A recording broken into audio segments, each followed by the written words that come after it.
exhibition of the team play because they're playing through all the injuries, and when they get healthy, they're really going to zoom. Well, we're healthy and we're not zooming, so now people are saying, well, they're done. Nobody knows. It's all in front of us. I think when we get to September, we'll be in contention with a real chance to win, and I still like this ball club better than any other.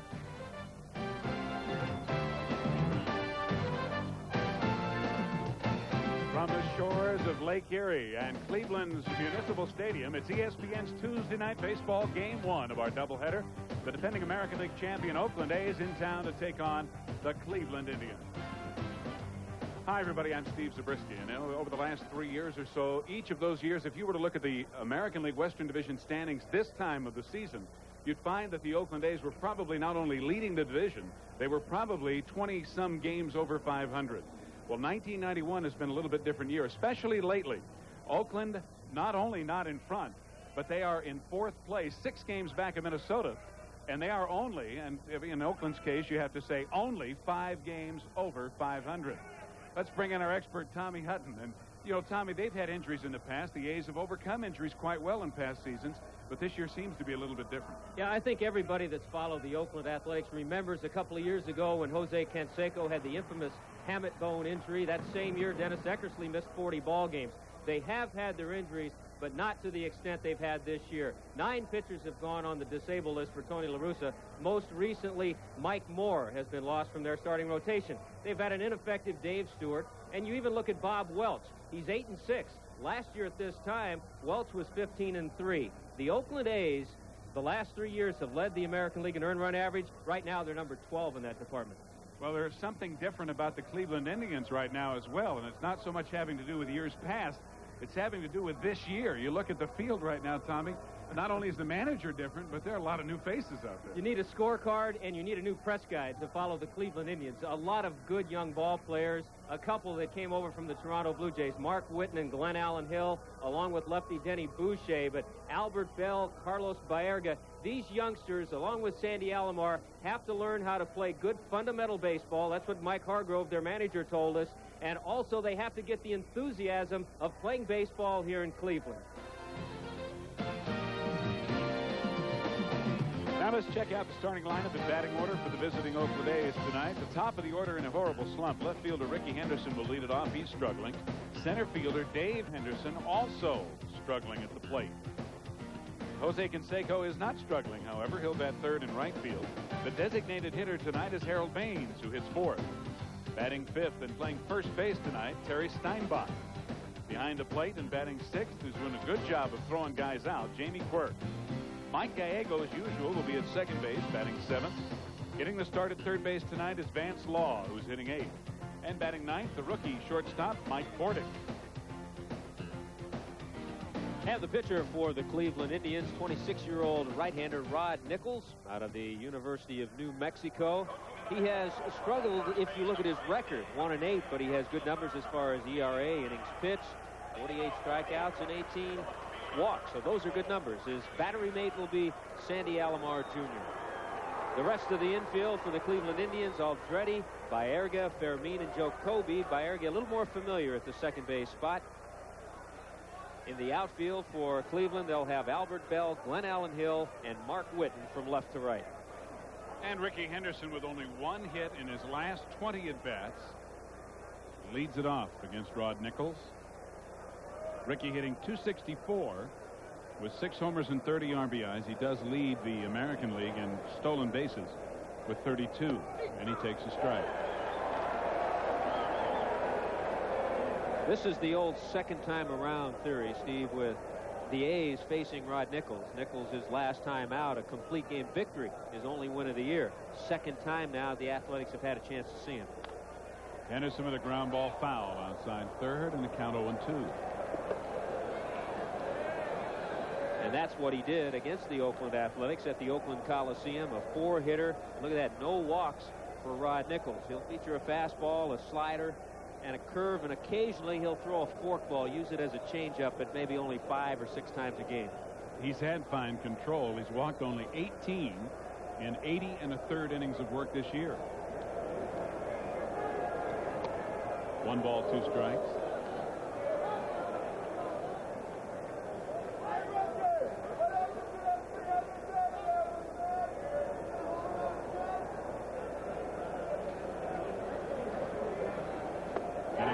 big breaking ball gets him.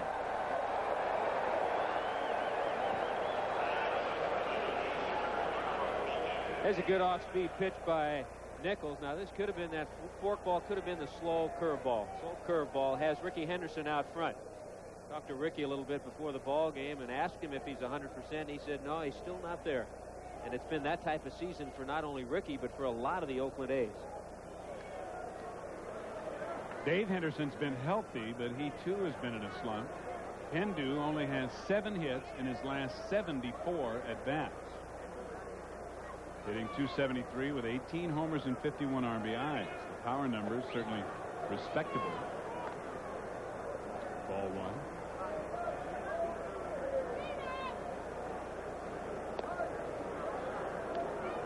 The thing that Hendu has a problem with, he was out early with a few of the other Oakland hitters taking extra batting practice. Have a tendency to get the front part of the body out a little bit too much, and then the bat drags through the hitting zone, doesn't come through the hitting zone quickly. So he was working on that today. Stay back, stay back, stay back.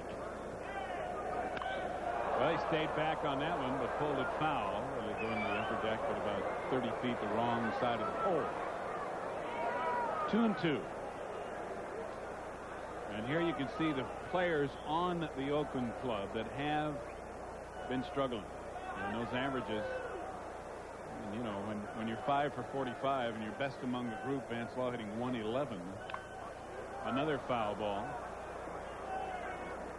You know, sometimes when you have a hitter struggling the way Hendu has and out in front of everything, a pitcher will throw a couple of lazy curveballs up there knowing that Henderson being out front will hit him, maybe hit him sharply, but he'll pull him foul. Now all of a sudden he has a couple of strikes. Just outside. Ooh, that's a good pitch. A lot of times it'll be called for a third strike because of the way Alomar was setting up. Alomar put the target right here. Nichols fires right into the target. 3-2 pitch fouled off by Dave, so it's still a full count. And sometimes you'll get that call and sometimes you won't. Yeah, how many times you and I watch a ball game and you see the catcher, even though he might be an inch or two off the plate, if the pitcher hits the target, it'll be a called strike. Henderson asking for and receiving time at the last minute. And Jose's on deck.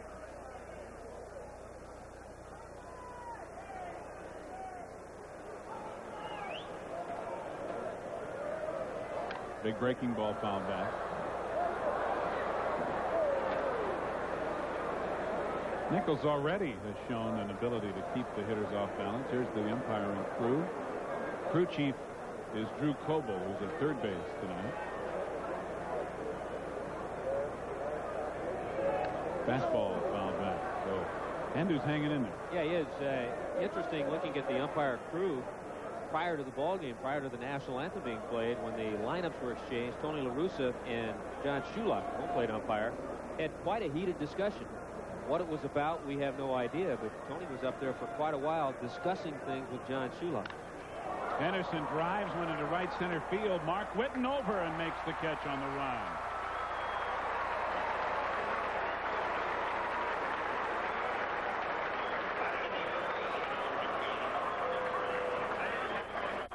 One of the things you do need here in Cleveland Stadium is good speed in the outfield. We saw it demonstrated by Mark Whitten.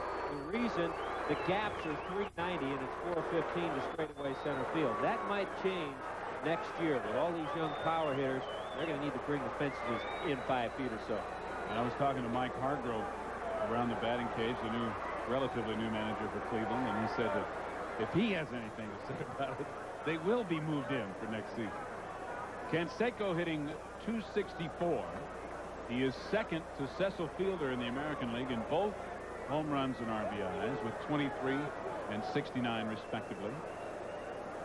And he has been on a tear, hitting .370 over his last 14 games. Down low, ball 2. There's Mike Hargrove. This is what you call your basic dugout right there. You can barely see his head. Watch out for the mortar shells. Canseco puts one back. Alomar chasing, but it's on the screen. 2-1. Tell you, watch Jose Canseco when he steps up and gets his stamp. Here's some of the numbers he's put up the last 14 ball games. He has an open stance. The reason he's open is because that makes him bring his front side in. It's something that they're working with Mark McGuire to do a little bit, maybe not with quite the exaggeration that Jose Canseco has. Inside, and there's a way to pitch somebody who's doing that, because it makes it easy for you to jam yourself as a hitter. There's that open stance, but watch his first move. And he rips it to short on one hop. Felix Fermin across to Mike Aldrete. And the inning is over as the A's go in order here in the first with one strikeout for Rod Nichols. Some people think he's a Superman. But when a 44-year-old has to throw 75 fastballs, even Nolan Ryan's muscles can ache. So after the game, it's the medicine doctors recommend most for sprains and strains, Advil. For me, it's a couple of Advil, and those muscle aches are long gone. And Advil's gentler on my stomach than aspirin. Today, it isn't aspirin or Tylenol acetaminophen. It's Advil. I feel ready to go another 9 innings. Advil, tablets and caplets, advanced medicine for pain.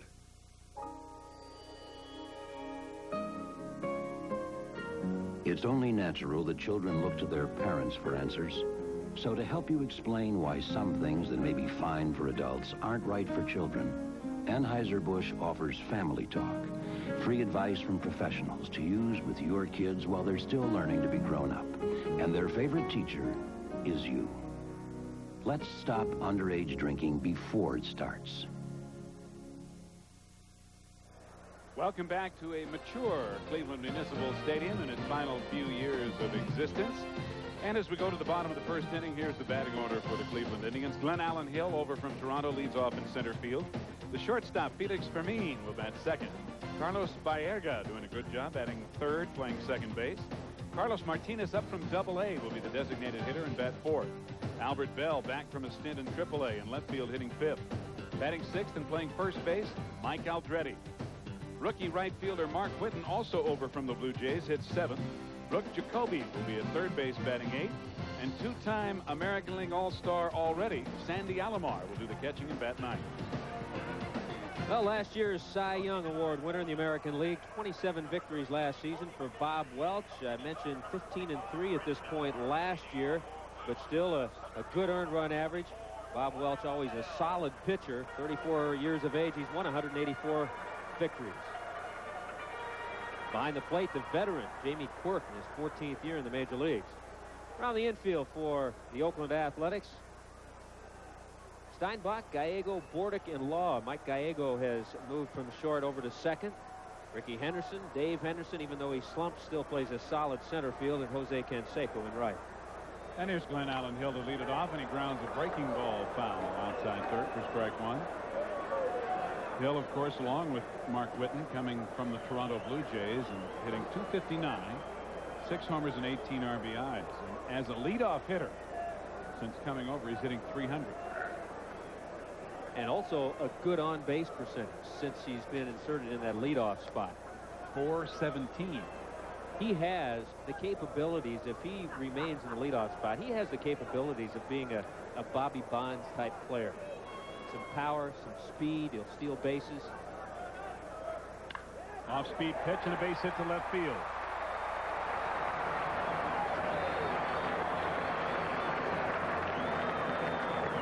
So the war drum start as the Tribe gets something going right off the start of the bottom of the first. Let's go to the studio and get an update from John Saunders.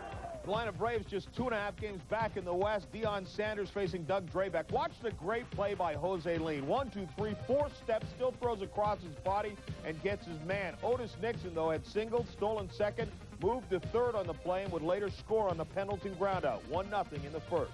Back to Stephen Tommy. Thank you, John. John, of course, will be there all night to keep you updated with highlights, scores, and stories. Here's Felix Fermin, batting .251, and on the first pitch, Hill is going, and he's in there. Bordick thought he had the tag, but a good slide by Hill to the outfield side of the bag. Stolen base number 5. Well, that's a demonstration of the speed that Glenn Allen Hill has, as well as the power that we talked about. Got a good jump, and he stole a base off a catcher who was 50% in throwing out runners. Jamie Quirk was 14 of 28. Now he's I can even figure that. 14 of 29. Yes, but what percentage is that now? That's what I want to know. Strike one to Fermin. And a bunt. And it's a good one. Bob Welch will have to go to first. And the sacrifice moves Hill over to third base with one out. That's the 9th sacrifice for Felix Fermin this year. That's exactly the type of baseball the Cleveland Indians are going to have to play to come together as a ball club. And that's what Mike Hargrove told us. As they're young, they need to work on the fundamentals. Executed perfectly. A stolen base, and then Felix Fermin dropped down the perfect sacrifice to move Glenn Allen Hill over to third.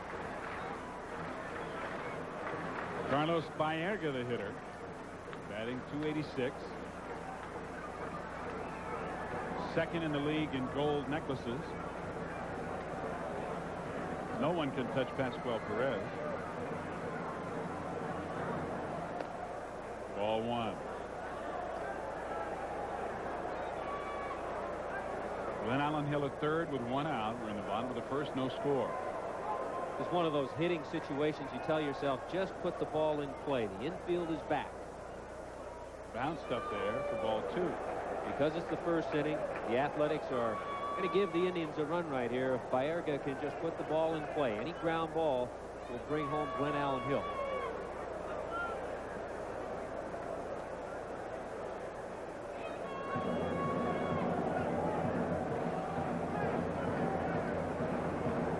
Breaking ball, base hit. Hill will score easily. Baerga on his way to second as Canseco gets it in. An RBI double for Carlos Baerga. Cleveland leads it 1-0.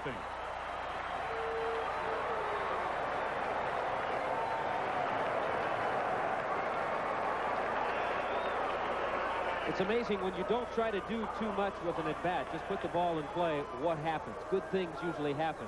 Breaking ball, not a bad curveball by Welch. Hit sharply by Baerga, and Steinbach playing first base. Not quite the first baseman that Mark McGwire is, but still that ball hit sharply would have been by McGwire as well. Still only one out for Carlos Martinez, who fouls it off for strike one. Martinez hitting .256. Hey, the Indians are on a high. They came off a 3-game sweep of the California Angels. Came back home to start this homestand. They won not only 3 in a row, but 4 of their last 5. 1-1. And I think that goes along with what you and I were talking to Tony La Russa about. How clubs, when you're a pennant-winning ball club and you're the Oakland Athletics, people are up a little bit more when you come to town. Yep. The top dog is more perception than anything else. Deep to right field. Canseco short of the warning track makes the catch. Tagging up at second is Baerga, and he will go to third easily now with 2 outs. And let's get another update from John. Budweiser takes us now to Detroit Tiger Stadium. Frank Tanana facing Brian Harper. Lifts this ball out to right center field. Milt Kyler comes across, dives, and comes up with the grab. It's a game saver. They're already down 1-0. It could have been worse. Jack Morris for Minnesota against his former mates. 1-0 in the first. Back to you. Thank you, sir. Right here's 1-0 as well. Cleveland leading Oakland in the bottom of the first inning. And Albert Bell, the hitter, leading the Indians with 15 home runs and 42 RBIs. In spite of the fact that he went down to AAA for a while to get it together. And since then, he's hit .359 since coming back from AAA, and that's over the last 17 games. Baerga third with 2 out. Ball 2.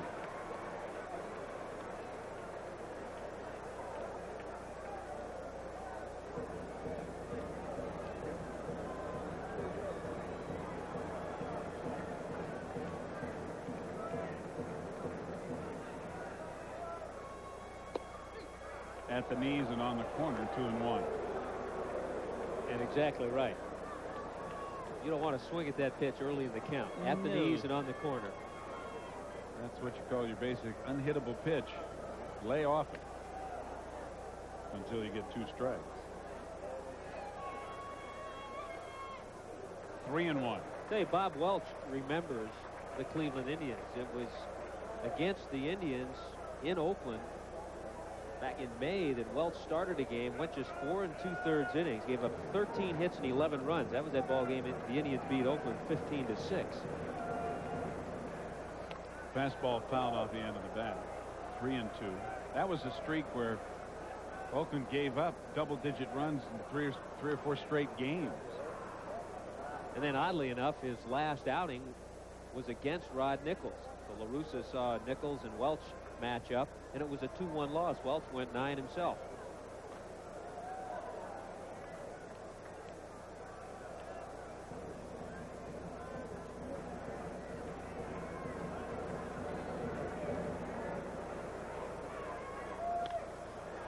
Popped up, foul territory and drifting out of play as Jamie Quirk gives it a look. It's still 3-2.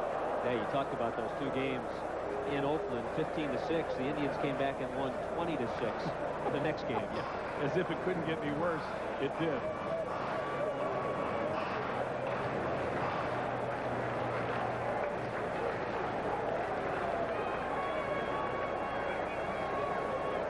Albert Bell said his family in Shreveport, Louisiana, would probably be watching him this evening.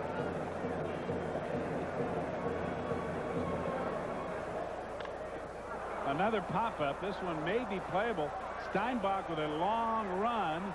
He won't get there, and Canseco can't quite get there.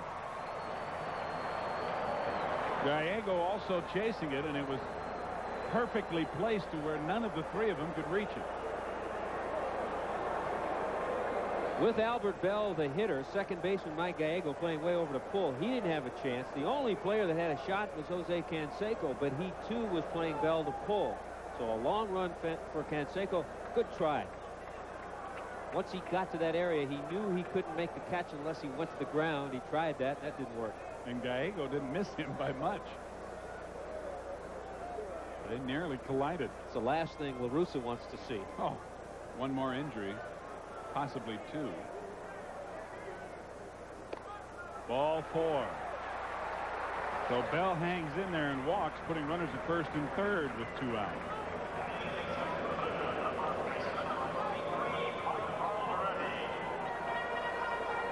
First walk issued by Welch, and now Mike Aldrete will be the hitter. And you have to wonder why Aldrete doesn't play more. He's only had 59 at-bats, but he's hitting .373.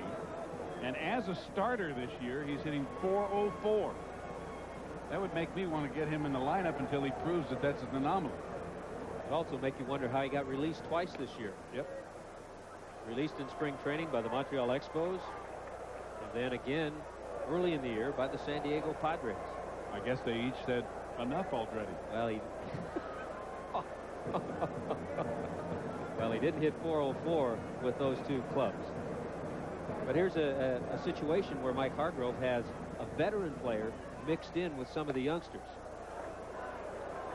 When Aldrete came up with the San Francisco Giants, he had a good bat, as Mike Hargrove looks on.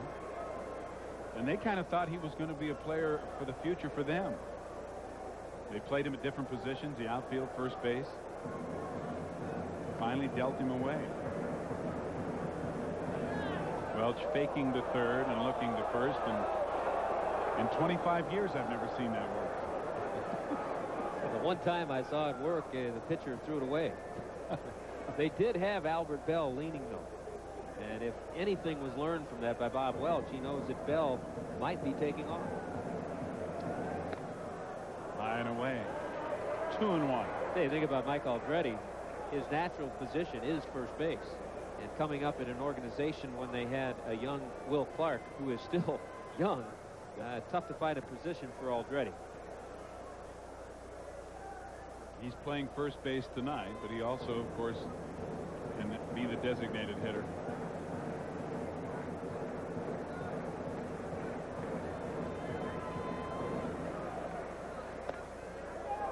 Three and one now. Bob Welch struggling in the first inning, has given up a run. Glenn Allen Hill led off the inning with a single, and Carlos Baerga there at third base drove him in with a double. Albert Bell has walked, so runners at first and third, 2 out. And a 1-0 Cleveland lead. There goes Bell, and a base hit to right field. It's 2-0. Bell will go to third. Aldretti with a big turn as Canseco bobbled momentarily. But the Indians are first and thirding them here in the first inning. It's 2-0. Yeah, wise decision by Albert Bell and I'm sure Mike Hargrove to keep the runner at first base, because Mike Aldretti is such a pro up there with that hole open on the right side. He likes to hit in that situation. So he saw that hole. He took the opportunity. He got the count in his favor. Was able to get a pitch he could pull into the hole. And then the other thing you have to enjoy watching Cleveland, the way they're running the bases. They're putting pressure on the outfielders anytime a ball is hit into the outfield. They have a lot more speed on this ball club as Dave Duncan, the pitching coach for the A's, is out to talk to Welch. Cleveland has a lot more team speed than they did at the beginning of the season. We are in Cleveland Stadium. Steve Zabriskie and Tommy Hutton with you as usual on Tuesday night baseball, game 1 of our weekly doubleheader. And the Indians have scored 2 here in the bottom of the first inning. Mark Whitten, the rookie right fielder, will hit, batting .249, 5 homers, 31 RBIs.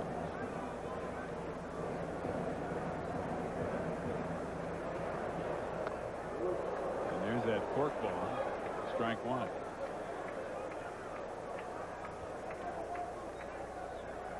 We already saw the defensive skills of Mark Whitten. Top half of the first inning, racing over into right center, making a good play on Hindu, line drive. 1-1. And I think his reputation as a young player has already gotten around the league for a strong throwing arm.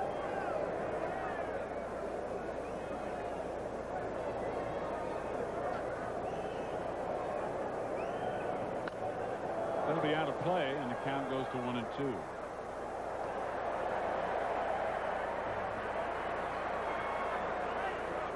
What a difference a year makes, of course. Welch not only pitched better last year, he got a little more support than he's been getting lately. And this year, he hasn't had the cast of characters, not only offensively, but in the rotation and in the bullpen that he had last year. Yeah, and on the other hand, you don't expect Bob Welch to come back and win another 27 ball games. You expect him to be a winner of 15, 18 games. That's high. 3-2. But a winner he has been ever since coming to the Oakland Athletics. Now in his 4th year with Oakland, Welch is 69-29 coming into tonight with Oakland. And having one big year like that really can be a curse in some ways, because if you fall back to where you ordinarily were, the perception is that you've fallen off a great deal. Strike 3. Welch finally gets out of it, but 2 runs on 3 hits and a walk here in the first. 2-0 Cleveland.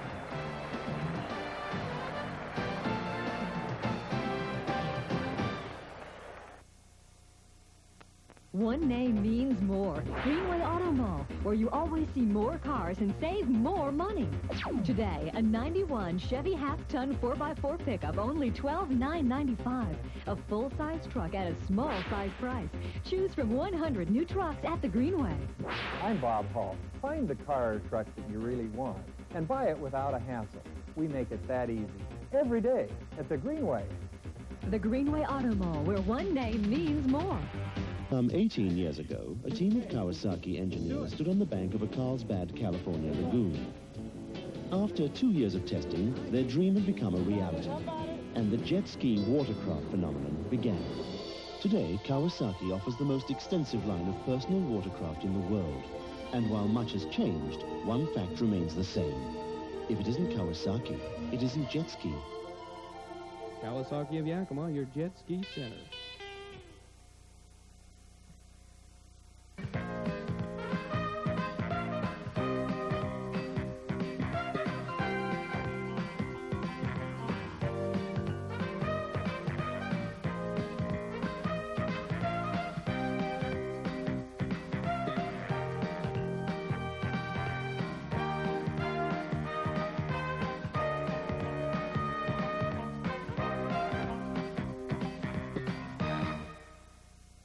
Cecil, fielder of the Tigers, at it again, leading the majors in home runs and runs batted in, and facing Jack Morris, The pitch is on the outside corner, and Cecil Fielder takes it the opposite way. Larkin can't get there. Home run number 25. Runs batted in number 73 and 74. And Detroit takes the lead. 2-1 now in the second. Back to Steve and Tommy. The big guy. Who was telling us, Steve, this afternoon that Tigers have all that power? They don't have anybody that goes the other way. That's right, and I pointed out the fact that I personally had seen Fielder hit a home run the other way, and here he hits another one. Cecil can hit him any way, any time, any park, any direction. He is one of few who could hit it out of Yellowstone Park. Yeah. Probably so. Harold Baines DHing tonight for the Athletics. Leads it off here in the second inning with Cleveland leading 2-0. Baines hitting .314, 12 homers and 60 RBIs, and he lashes a base hit to center field. The last time Harold Baines drove in 100 runs in a season, he was playing for the Chicago White Sox. And he has a chance to do it this year with 60 at this point.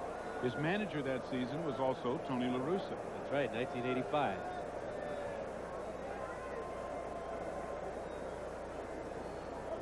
The A's get their first hit, and here's Terry Steinbach hitting .282.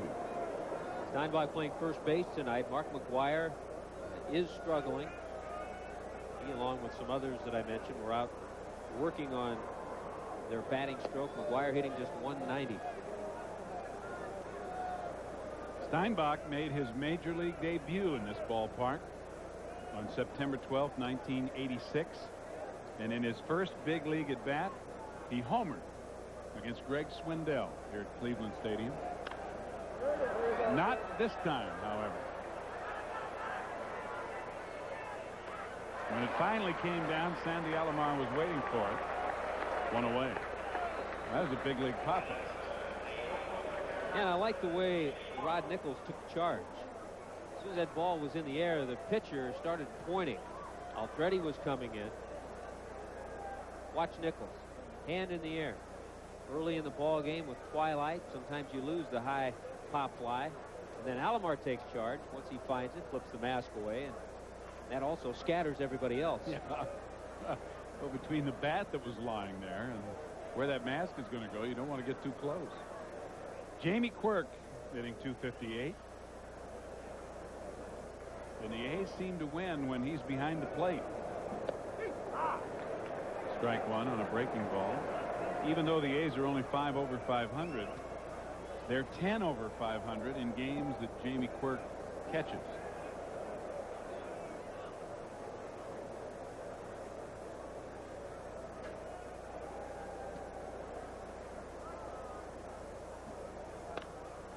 To third.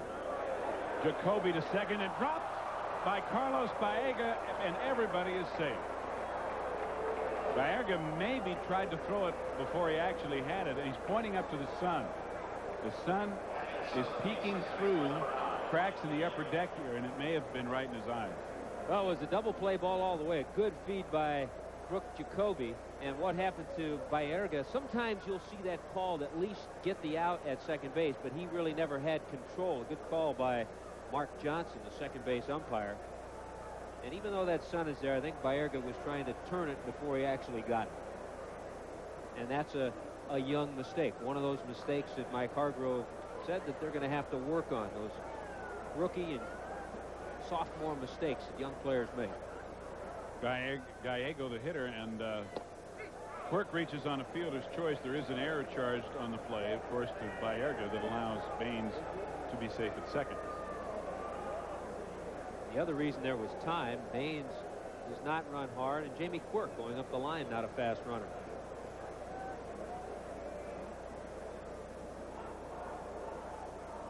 First and second, one out. Oakland with the tying runs aboard as they trail 2-0.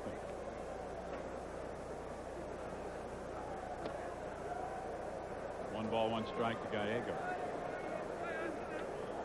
Saw that stat on Mike Gallego earlier. Since the All-Star break, he's hitting .371. And he and Canseco and Baines,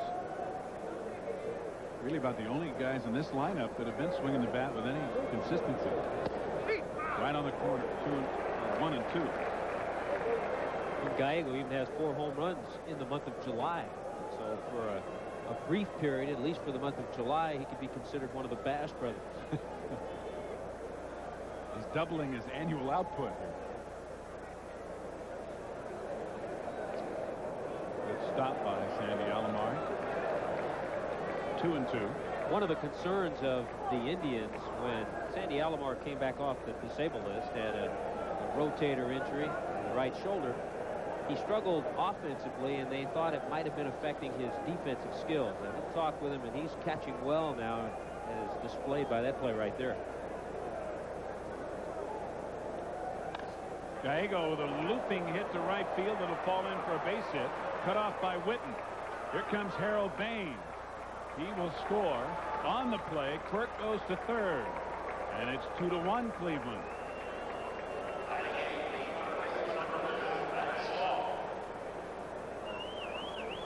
Still only 1 away, and now it's Oakland's turn to first and third him a little. Well, this is why Gallego's been hitting the ball so well. He takes that pitch away.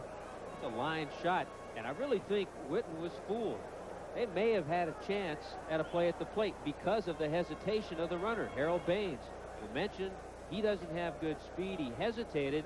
Now about halfway there, Witten came up and threw to second base. If they come home, hit the relay man, they may have had a shot at Baines at the plate. I was quite surprised that the ball did not come home. A lot of times what you need there as an outfielder, you can't see that. You're going over to get the ball. You need some help from your cutoff man. You got to have that second baseman yell at you. And in that case, it would be the second baseman. And throw it home. And remember, Mark Witten is a rookie. Vance Law hitting just 203. And there's the old fake to third and look to first play again, this time by Rod Nichols. Vance Law wins our favorite contest of the week. I've been waiting for you. I'm waiting for you to bring it up. The Ian Baker Finch look-alike. So congratulations, Ian Binney, for the British Open Championship. Now you look at him. Look at him. The glasses, the facial features, especially from a certain angle. They, meaning Vance and Ian Baker Finch, look a lot alike. But Binney, as the players call him, has been struggling. He has only had 5 hits in his last 45 at-bats. I was talking to him before the game, and he says, you know, and I really don't think it's a cop-out or an excuse. I think a lot of players feel this way, and Tommy, you can relate to this, I'm sure. He just wants to get some consistency in his playing time.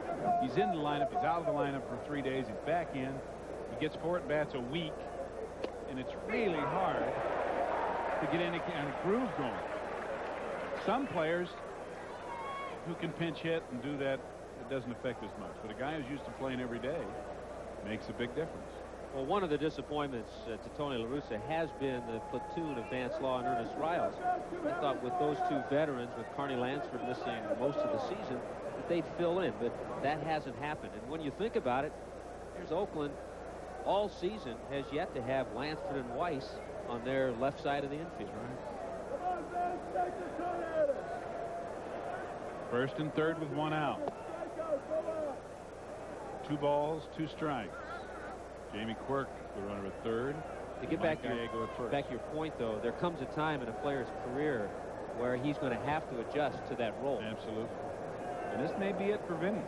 This may be the time. Went to Japan last year and had a very good year over there. Got the opportunity to come back. There goes Gallego, and a drive to right field by Law that will fall in for a base hit. Quirk held up to make sure he will score. And the Oakland A's have tied it 2-2 here in the second. Now let's get another update from John Saunders. Budweiser takes us to Three Rivers Stadium in Pittsburgh. Braves and the Pirates. Doug Drabek to Jeff Treadway. This home run, his 3rd of the year, his first since April. It's a 2-run shot, and Atlanta is on a roll, up 3-0 over the East Division leading Pirates. Let's get back to Stephen Thomas. Thank you, John. We're tied at 2 in the top of the second. The A's have come back with 2 runs on 3 hits, just as Cleveland had 2 runs on 3 hits in the bottom of the first. Well, it all goes back to that possible double play ball. that Jamie Quirk hit with 1 down. The ball that was dropped by Carlos Baerga at second base could have been 2. They would have been out of the inning. And this is where you look at the Oakland Athletics, the champions, pennant winners.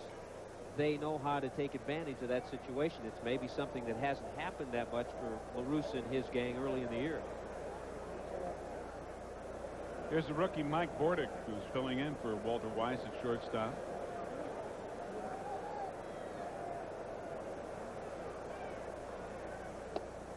Blowing away ball 1. Bordick hitting .220.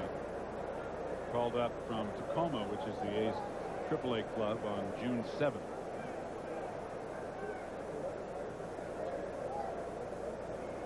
And so far hitting .400 with runners in scoring position. Yeah, Bordick was called up with Walt Weiss went on the DL. Tearing up tendons in his left ankle. They hope to have Weiss back in September.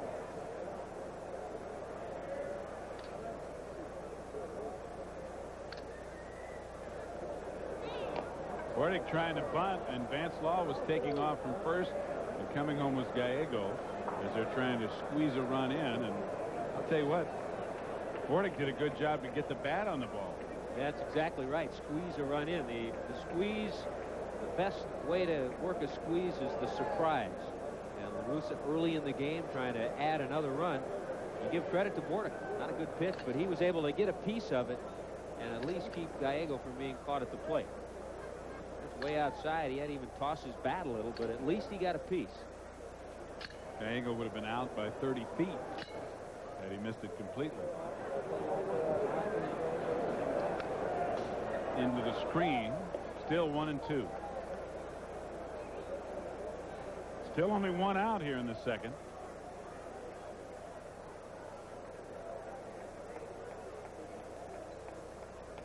Hey, the unusual thing about Rod Nichols, with that 1-8 record but a 3.59 earned run average, that earned run average is better than any of the Oakland starters. On the ground to first, bobbled a little bit by Aldretti. Safe at first, and I don't know what Vance Law was doing. I guess he thought the ball was caught on the fly because Vance Law broke for second. Then he tried to break back to first, perhaps thinking, and the play, of course, behind him, Aldretti had caught the ball on the fly.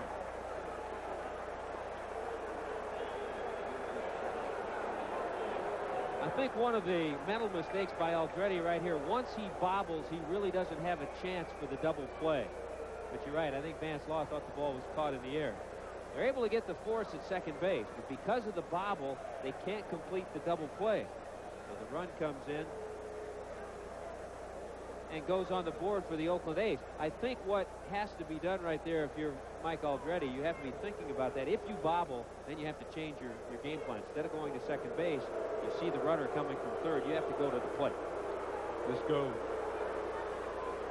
without hesitation. You know, but you get in, as a player, sometimes you get in your head, if the ball's hit to me, this is what I'm going to do. And no matter what the circumstances, you just go through with it. Of course, Mike Hargrove went out to argue a little bit, the obligatory argument. But try to get maybe a runner interference call for an automatic double play. That didn't work. So it's 3-2 Oakland. Bordick will be credited with an RBI, and here's Henderson, who struck out in the first inning.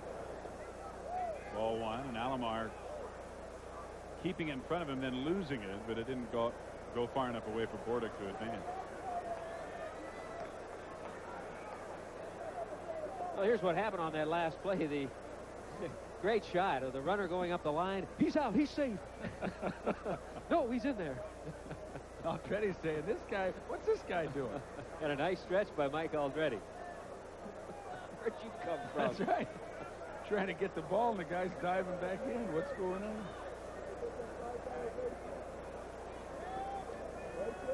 One ball to count to Ricky. Ball 2.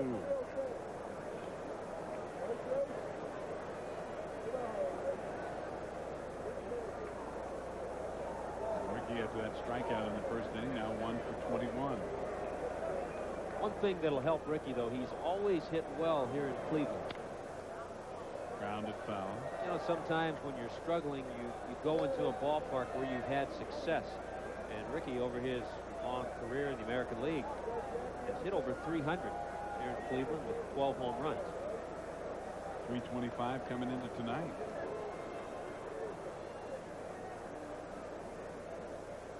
It's something to get you right, and sometimes that's it. Or you face some guy you know you hit well. That's always good, too. Because he hasn't seen Nichols that often. There goes Bordick from first. Alomar's gun shoots him down. Vallejo holding on, and what a throw by Sandy Alomar. But Oakland scores 3 times here in the second to take a 1-run lead. Michelob Light presents 4 on 4.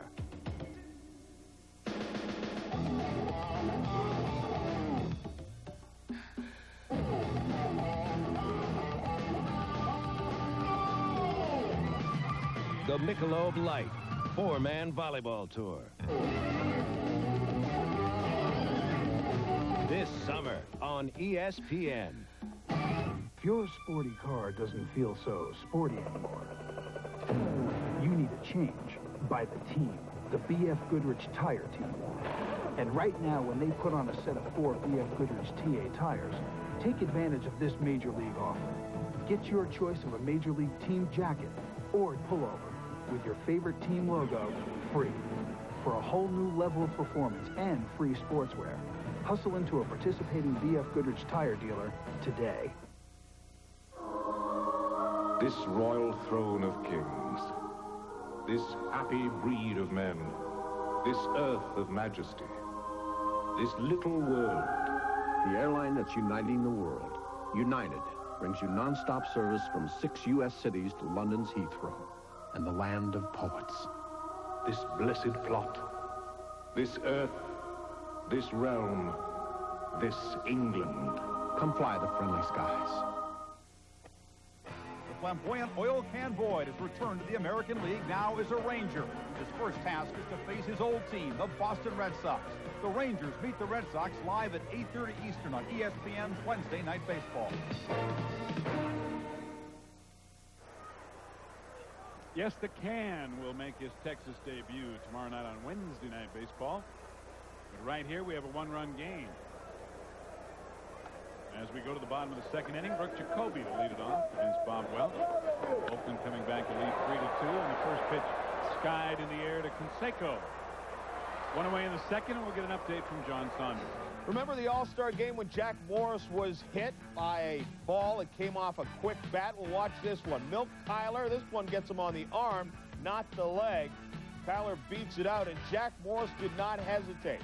He headed towards Herbeck at first and said, I'm leaving. He goes right to the dugout with the trainer and would leave the game. Alan Anderson is in there now, and you can see the bruise clearly on his pitching arm. Right now, let's switch back to Stephen Thomas. Well, when you've been around as long as Jack Morris has, you don't need to think about it. I hope it's not serious. Sandy Alomar, the hitter, with 1 out and nobody on. So Morris won't have an opportunity to pick up win number 14. Well, he has been a great lift to the Twins. Popped up down the third baseline, foul territory for Vance Law near the rolled-up cart. 2 away.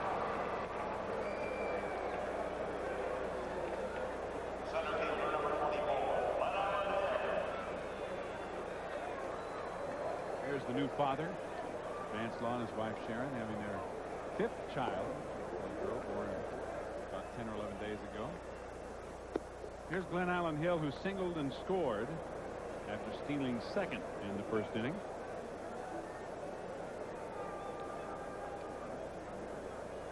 Cleveland getting both of their runs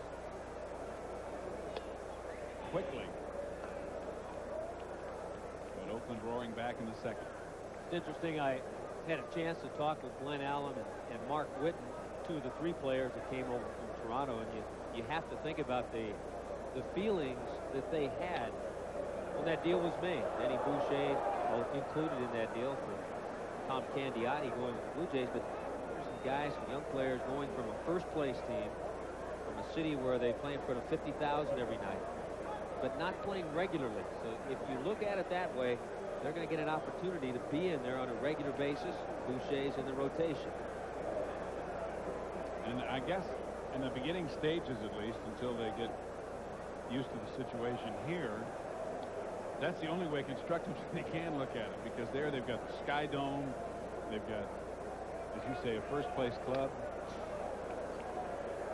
And here in Cleveland, traditionally, they don't draw. The ballpark is old. The club is mired in last place as usual.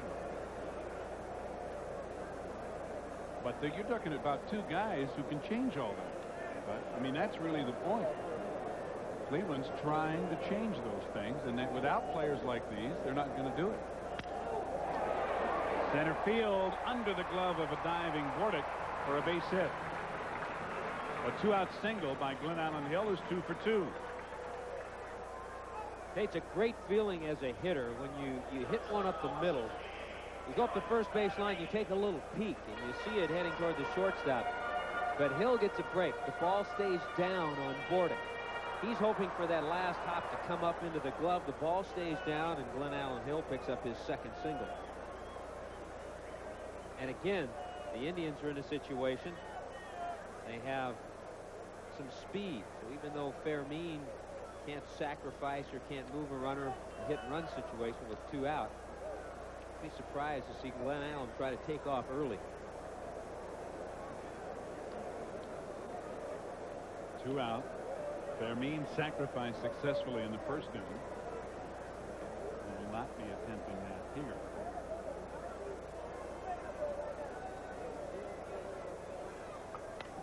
Foul away.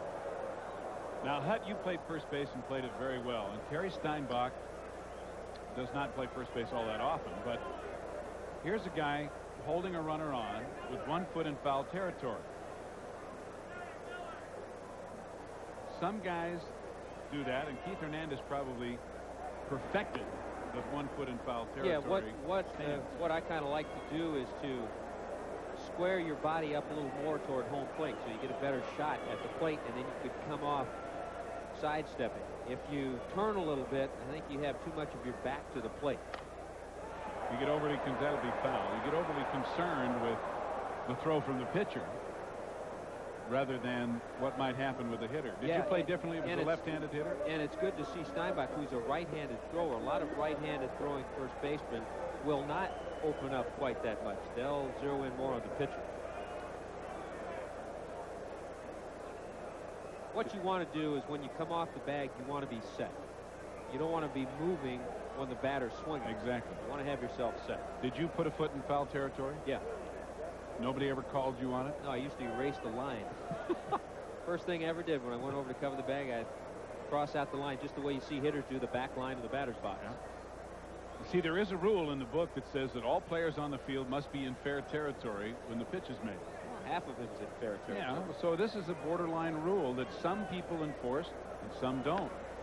And when Keith Hernandez left the St. Louis Cardinals, he was already well known for getting his back foot well into foul territory. And nobody was better coming off the bag than Keith. But Whitey Herzog, who was no longer his manager, started hollering about it whenever the Mets would play the Cardinals. Leave it to Whitey. Whitey doesn't miss a trick. You know, you speak of Keith Hernandez, the guy on the disabled list of the Cleveland Indians. And not in town. His home in New York, we presume. He has been disabled most of the year with back problems. Pitch out. Welch nearly got it over the plate, although it was high, but nothing was happening as Hill remains at first. It's 2-2. And remember, this is game 1 of our doubleheader. Game 2 will follow the Montreal Expos. And Ivan Calderon, what a job he's done since coming over from the White Sox. And of course, Tony Gwynn, perennial, leading the league in hitting for San Diego. And they picked off Glenn Allen Hill. Bob Welch kept trying, and finally got him to end the inning. One hit, but nobody left in the second, and here it is. One little step towards second. That's all it took. Welch's quick move and the tag applied by Steinbach. When you're leaning and you throw a quick move over there, this is the result.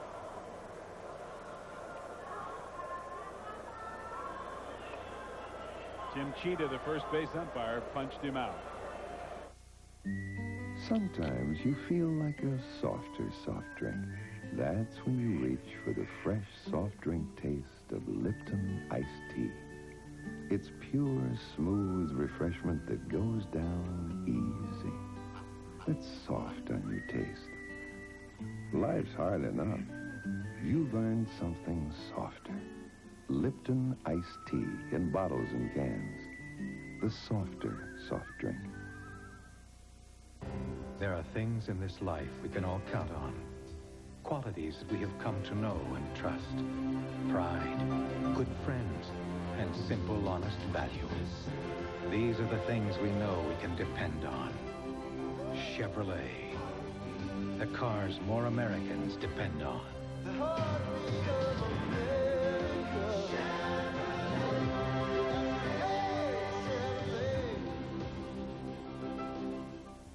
Von Hayes, right field, Philadelphia.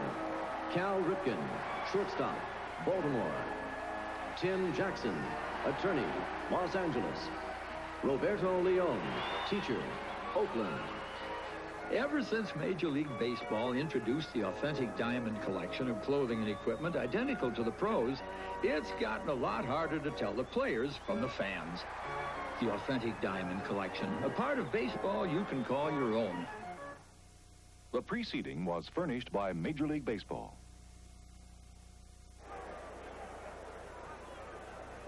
Welcome back to Cleveland as we go to the top half of the third inning. The top of the order. Ricky Henderson for the Oakland Athletics, as he was at the plate when Mike Bordick was thrown out, caught stealing to end the second inning. And Ricky loops one to right field for a base hit. Time for an update from John Saunders. Mariners and the Yankees. Randy Johnson for Seattle on the mound facing Don Mattingly. The high heat takes it to the gap in left center field. Steve Sachs was on first, and he comes all the way around to score to give New York the 1-0 lead. That's where the Yankees stand. One win tonight, and their game above 500. Back to Steve and Tommy. Thank you, John. 3-2, Oakland by 1. Here in the top of the third. And Dave Henderson, the hitter. That base hit by Ricky Henderson. Only his second in his last 22 at-bats. And Hendo's in even a worse slump. 7 for 75. Here's a guy with power that Tony La Russa is not afraid to put a play on. And if he sees Ricky take off, a chance right here. Ball hit hard. Line drive almost misjudged by Albert Bell, who made a last-minute adjustment to make the catch, and Ricky scampers back to first with one out. That's one of those line drives that sometimes catches the lights, and you battle it as an outfielder. 2 times Dave Henderson has stung the ball. This is a line drive to left field. Last time up, he lined to right field. The ball had some good sink to it. Albert Bell getting over, battling the lights, and also battling the way that ball was moving. Stayed with it, made a good play. Well, here's Jose. The material boy grounded to short to end the first inning. I don't hear much about he and Madonna anymore. Tell you what, the reason you probably don't, he's been stinging the ball. Well, he stung another one right to Brooke Jacoby. They're out number 2. Jose Canseco is just quietly, and it's hard to figure how Canseco can do anything quietly. But he has been putting up numbers that you expect. 23 home runs, 69 RBIs coming into this ball game tonight. He's hit 2 balls hard in the infield, while Dave Henderson has hit 2 hard to the outfield. And each of them 0 for 2. Harold Baines had a base hit, a pitch out, but nothing on as Ricky remains at first. Baines singled to center. Went to second on an error and scored when the A's took the lead with 3 runs in the second inning.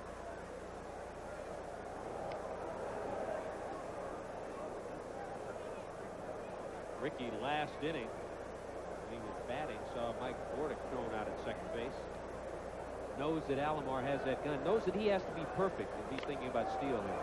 Baines lofts one into right center field. Mark Whitten with that good speed runs it down. And the inning is over. 1 hit and 1 left in the third for Oakland, but they still lead Cleveland by 1.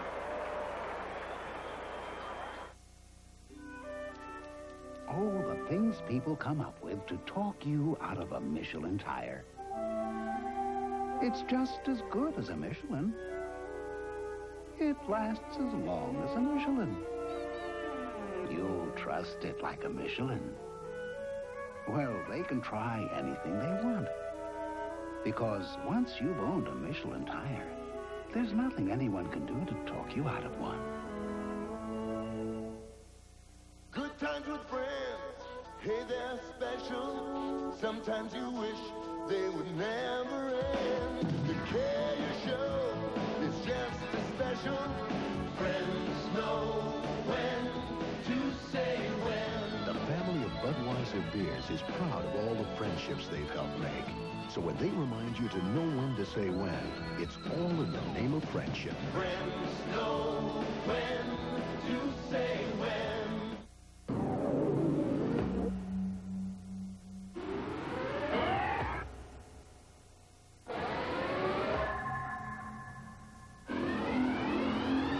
The limited edition GMC Cyclone. Technology that speaks for itself. In fact, your GMC truck dealer would like to show you only one more Cyclone feature.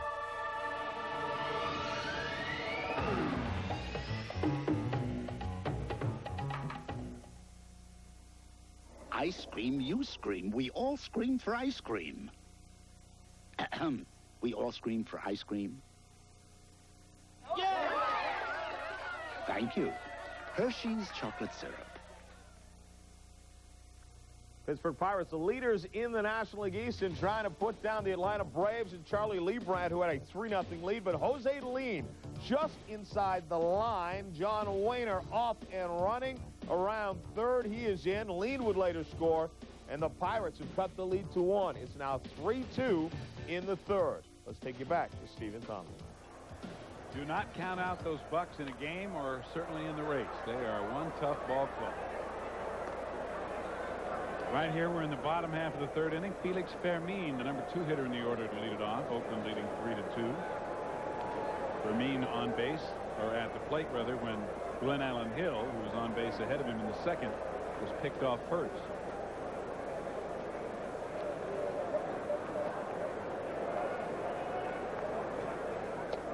Welch with an off-speed breaking ball that just misses.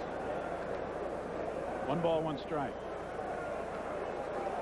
Bob has allowed 2 runs on 4 hits, struck out 1 and walked 1. Fastball fouled back. 1-2. That's the thing about a veteran such as Bob Welch. He got off to a shaky start, gave up 2 first-inning runs to Cleveland, but then he saw his club come back and give him the lead. So he got a second chance.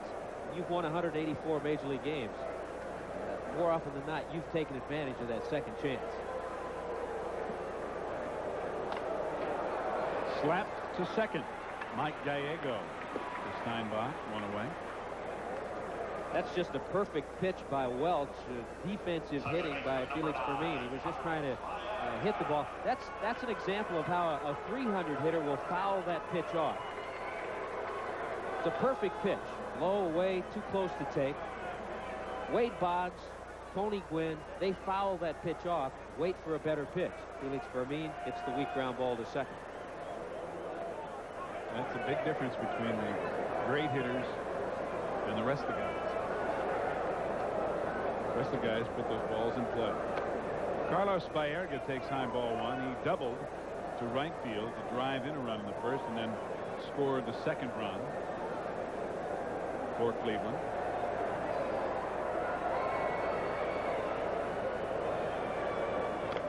Curveball fouled off. 1-1. Baerga, one of those players that just is happy to be in the lineup. He has played third base, but when he came up in the Padres organization, the minor leagues, he came up and he signed as a second baseman. Ground ball through the hole into right field for a base hit, and Baerga is 2 for 2. Let's get another update from John. Randy Myers of the Reds making his first start in 6 years. He walked through the first 3 base, and then the Hawk. Andre Dawson delivers Mark Grace to the plate as he singles out to right field. Myers and the Reds get down in a hurry. It's 2-0 now in the 2nd inning. All right, now let's get back to Steve and Tom. Thank you, John. 1 out, 1 on for Cleveland here in the 3rd. And Carlos Martinez, who flies deep to right in the 1st inning as a hitter. And he gets jammed with a fastball. Fouls it back out of play. Strike 1. Martinez made the big jump from Double-A all the way to the big leagues this year. Called up on June 12th, or I should say July 12th, just a few days ago. He was hitting .329 at Canton, Akron. Say that 3 times quickly. He had 11 homers and 78 RBIs in 80 games.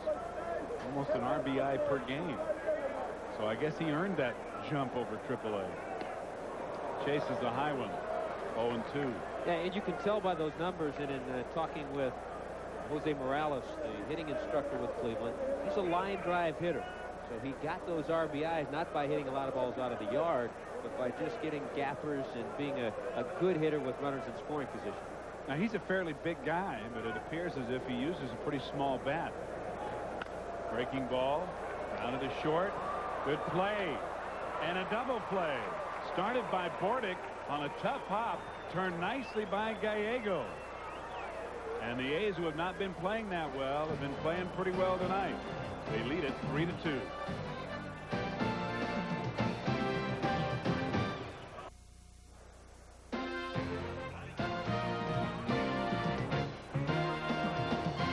ESPN Major League Baseball is brought to you by America's favorites, A&W Root Beer and A&W Cream Soda. It's the taste that made A&W famous. By Ramada. Ramada, for the people who get it done. And by Peerless, the best made, best back, do-it-yourself faucets in America. That's Peerless. 1-run Oakland lead, and the A's are batting in the top half of the 4th inning. Terry Steinbach to lead it off. He popped out to the catcher Sandy Alomar in the 2nd inning. Steinbach, Quirk, and Gallego against Rod Nichols. High chopper to 3rd. Jacoby had it, but dropped it. And we'll see how they score it as Steinbach is safe at 1st. It wasn't an easy play, but if Brooke Jacoby is able to field it cleanly, he's probably able to throw out Terry Steinbach at 1st base. Jacoby, a good solid 3rd baseman, gets a glove on it. The ball finds every bit of leather in the pocket, and then the bobble allows Steinbach to reach 1st base, and it will be a base hit. So an infield single leads off the inning, and here's Jamie Quirk, who reached on a fielder's choice and scored in the 2nd. Each team now with 5 hits in the ball game. Steinbach is chased back. Terry does have a couple of stolen bases in only 3 attempts.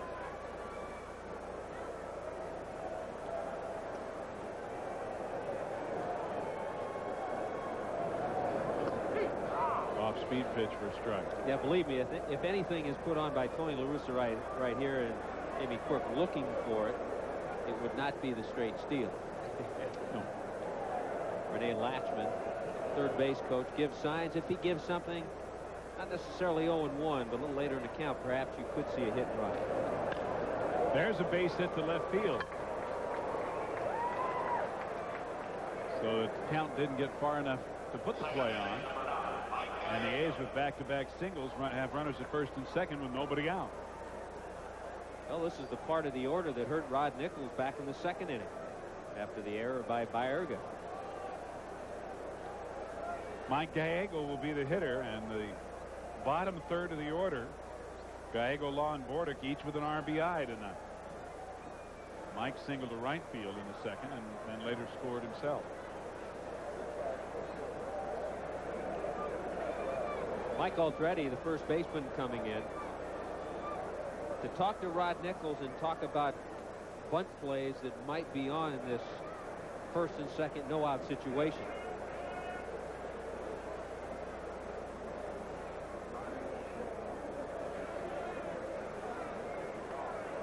Aldretti playing in on the grass. And a play on its second with Steinbach back. So that particular play is the pickoff attempt where the shortstop heads to third. Jeff Shaw warming up. The shortstop heads to third as the third baseman charges, first baseman charges to try to decoy the runner. Second baseman comes in for the throw. And usually someone in the infield, either the third baseman or first baseman, is given the assignment to get the sign from the dugout what play is on and then tell the pitcher what play is on.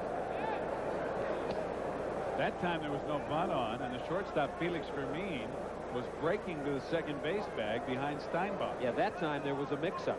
Once you see your infielder, second baseman or shortstop, break to the bag as a pitcher, you either throw there or you step off. Rod Nichols went to the plate with a pitch. Fortunately for Cleveland, it was a ball, and Gallego didn't put it in play. Now he squares, but takes low and away, ball 2. And the thing that makes this tough for the Cleveland infield right here is you have a hitter who has very good bat control. And it is, yes, a fun situation, but Gallego can also put the ball in play if La Russa sends both runners.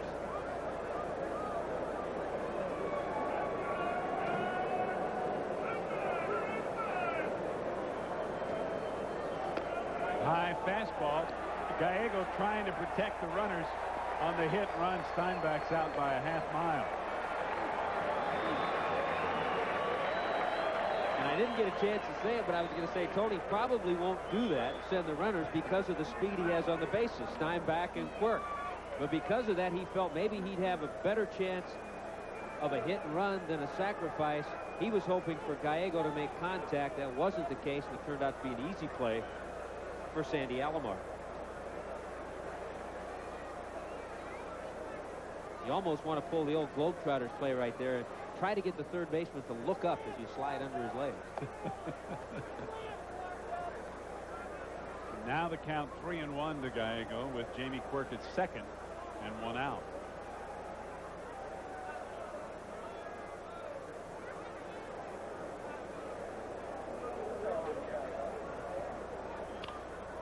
In the hole, flag down by Fermin. Long throw in time.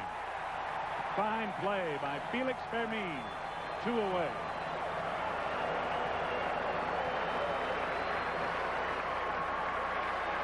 This is why Felix Fermin stays in the lineup. You don't worry about his bat. He makes plays like this. I wasn't sure if he could come up and get enough on the throw to get Gallego, who runs well, but he was able to regroup after fielding the ball in the hole and then come up, get something on it, and really wasn't that close a play. Helped out by Aldretti. Aldretti with another fine stretch to get to that ball quickly. So here's Vance Law, who singled to right to drive in a run in the second inning. Broadcaster you and I know down in San Diego would say, put a star on that one. Stick it on there. I did put a star on it. Look at my score sheet. Everyone has their own little way to describe a good play on their score sheet. High and away, ball 1. 1-1. Hey, good. You gotta get another man, Joe Hess. Come on, man. Show us what you can do.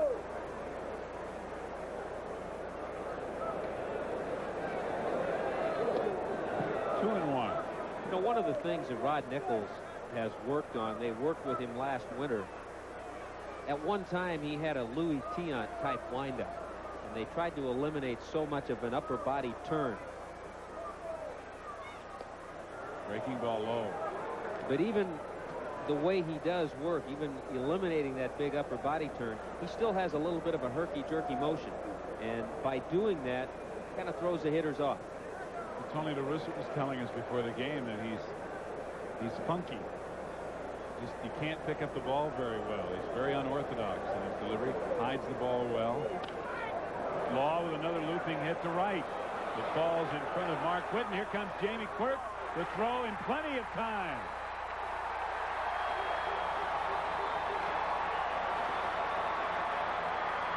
The A's are turned away here in the fourth with some outstanding defense by Cleveland.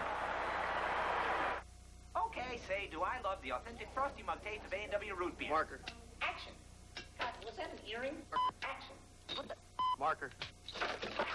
Get rid of the silly jewelry. Ooh, silly. The taste that made A&W famous. Relax. Ramada. Restore. Ramada. Revive. Renew. Ramada. Remember. Stay with us just once and you'll always remember Ramada. If you're looking into faucets, Peerless means plenty. America's leading do-it-yourself faucet. In hundreds of styles and finishes. All made with solid brass valve construction. And all warranty for as long as you own your home. The best made, best back do-it-yourself faucets in America. That's what Peerless means. Put the Abbey in the DV or a super opera ever came for June is all on font red. For the final word in all the sports news, turn to the Emmy Award-winning ESPN Sports Center, America's sports authority. Let's go back and look at the fine play that ended the inning. Well, if it's not the bottom of the order with Mike Bordick coming up, I'm sure Rene Lashman doesn't send Jamie Quirk, because in shallow right field is Mark Whitten. He can make this play in deep right field. He just comes up, doesn't try to unload all the way in the air. A perfect one-hop strike. Quirk, no chance at the plate. Watch, Whitten has the ball before Quirk even reaches third base. But if he has other hitters up, I'm sure Rene Lashman holds Quirk, keeps him at third base if a Ricky Henderson or Jose Canseco is coming up. But the fact that Bordick was coming up, he figured he'd take a chance. There's an example of the Athletics, 3 hits in the inning and come up empty. Albert Bell with a drive to left center field. It'll go all the way to the wall.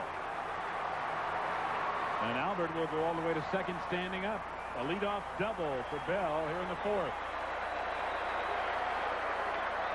7-game hitting streak now for Albert Bell. He's hit near 600 during that span. And that's why Sandy Alomar Jr. has tagged him the Master Blaster. The Master Blaster. I think going down to AAA for a while, although he understandably resisted it at first, has obviously paid off, because he's hit over 360 since he came back. And as you mentioned, this 7-game hitting streak now. Mike Aldrete singled to right to drive in a run in the first inning. Now hitting .383 on the year. Remember before when Aldrete was hitting with that hole open on the right side, runner at first, talked about how he can pull the ball. Now, with a runner at second base, nobody out, he's going to look for a pitch middle of the plate in that he can pull to that right side. Line away, and now Quirk wants time to talk to Welch. Because of that, Welch tries to work him away, and he's missed 2 times. There have been 13 hits in this game. The double by Albert Bell, only the 2nd extra base hit. 11 of the 13 hits have been singles.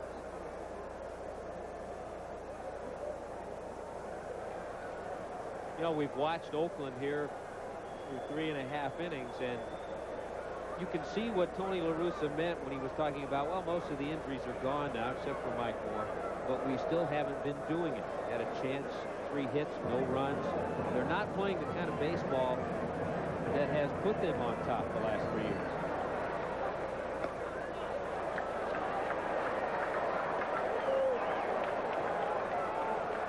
Three balls and no strikes.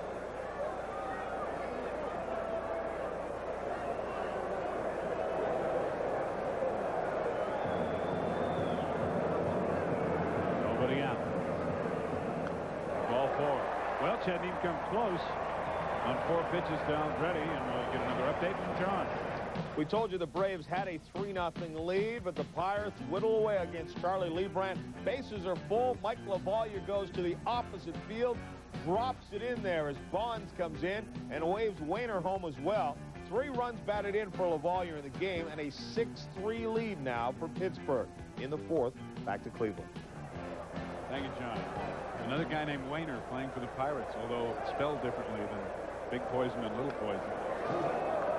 Fouled back by Mark Whitten, who struck out swinging to end the first inning. Hey, it's almost as if the Pirates are on a mission. Best record in baseball coming into tonight's play. Other teams behind him, the Mets and the Cardinals to some degree, have been playing well, unable to catch up or even make up much ground. Whitten to bunt, pops it up. Jamie Quirk in foul territory, one away. So Cleveland with runners at first and second. You know, because of the makeup of the Indians lineup tonight, a couple of quality hitters hitting 8th and 9th, Jacoby and Sandy Alomar. That's why Mike Hargrove decided to have Whitten drop down a bunt. But again, it all goes back to the fundamentals, learning how to play the game. Whitten, in his minor league career in the Jays organization, always a power hitter, never really had a chance, never worked on bunting that much.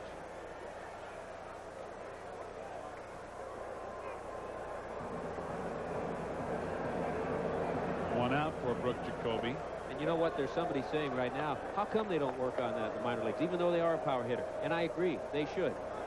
Years ago, the schooling was, didn't matter if you were a power hitter, what kind of a hitter you were, you learned how to play the fundamental part of the game before you got to the big leagues.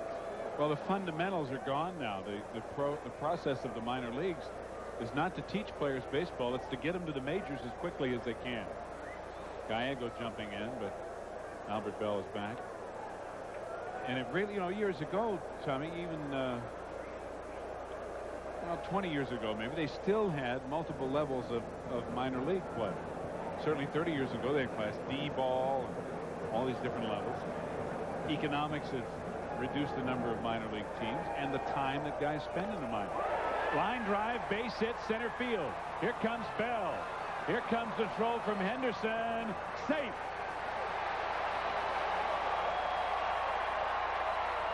Jacoby with a base hit to tie the game at 3.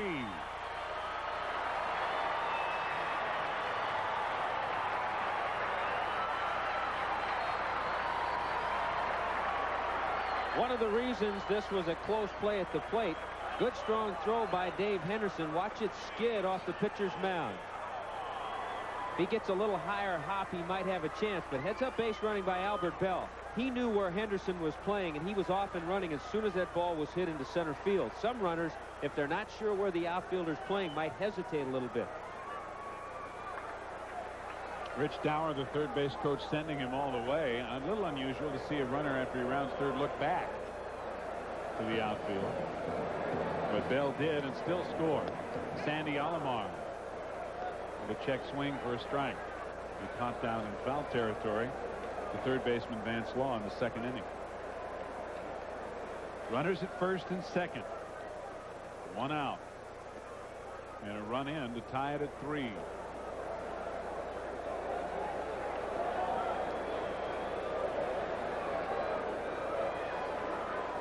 Breaking ball bounced up the middle. Bordick completes the double play unassisted. But a run on 2 hits for Cleveland in the 4th, and we are tied.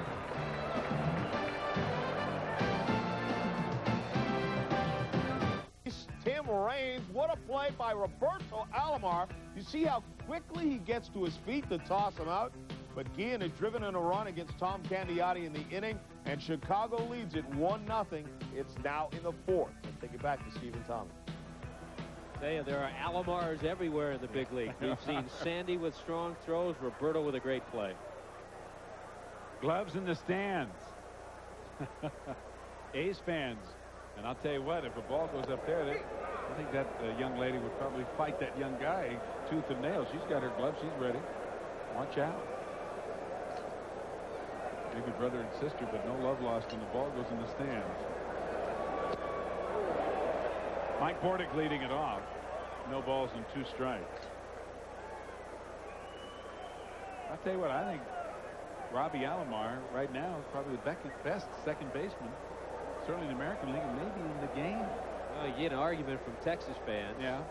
Talking about their second baseman, Julio Franco. Base hit center field. Mike Bordick leads off the 5th inning with a single. However, defensively, you're not going to get an argument from many people. No, and that's what I really mean is this range. You know, if there's Jose Lean, you got to put him in there. There are a lot of fine ones.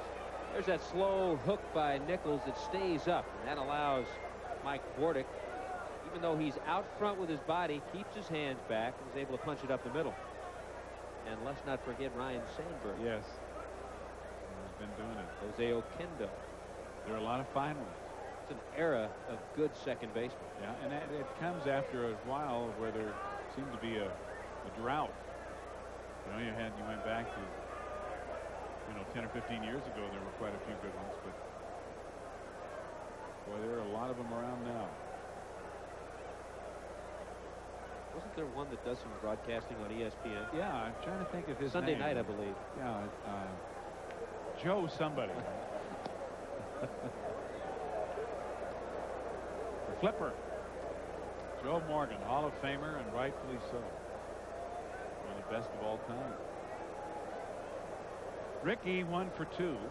Single to right his last time up after striking out in the first. We are tied at 3 in the 5th inning. And the breaking ball low. 2-0.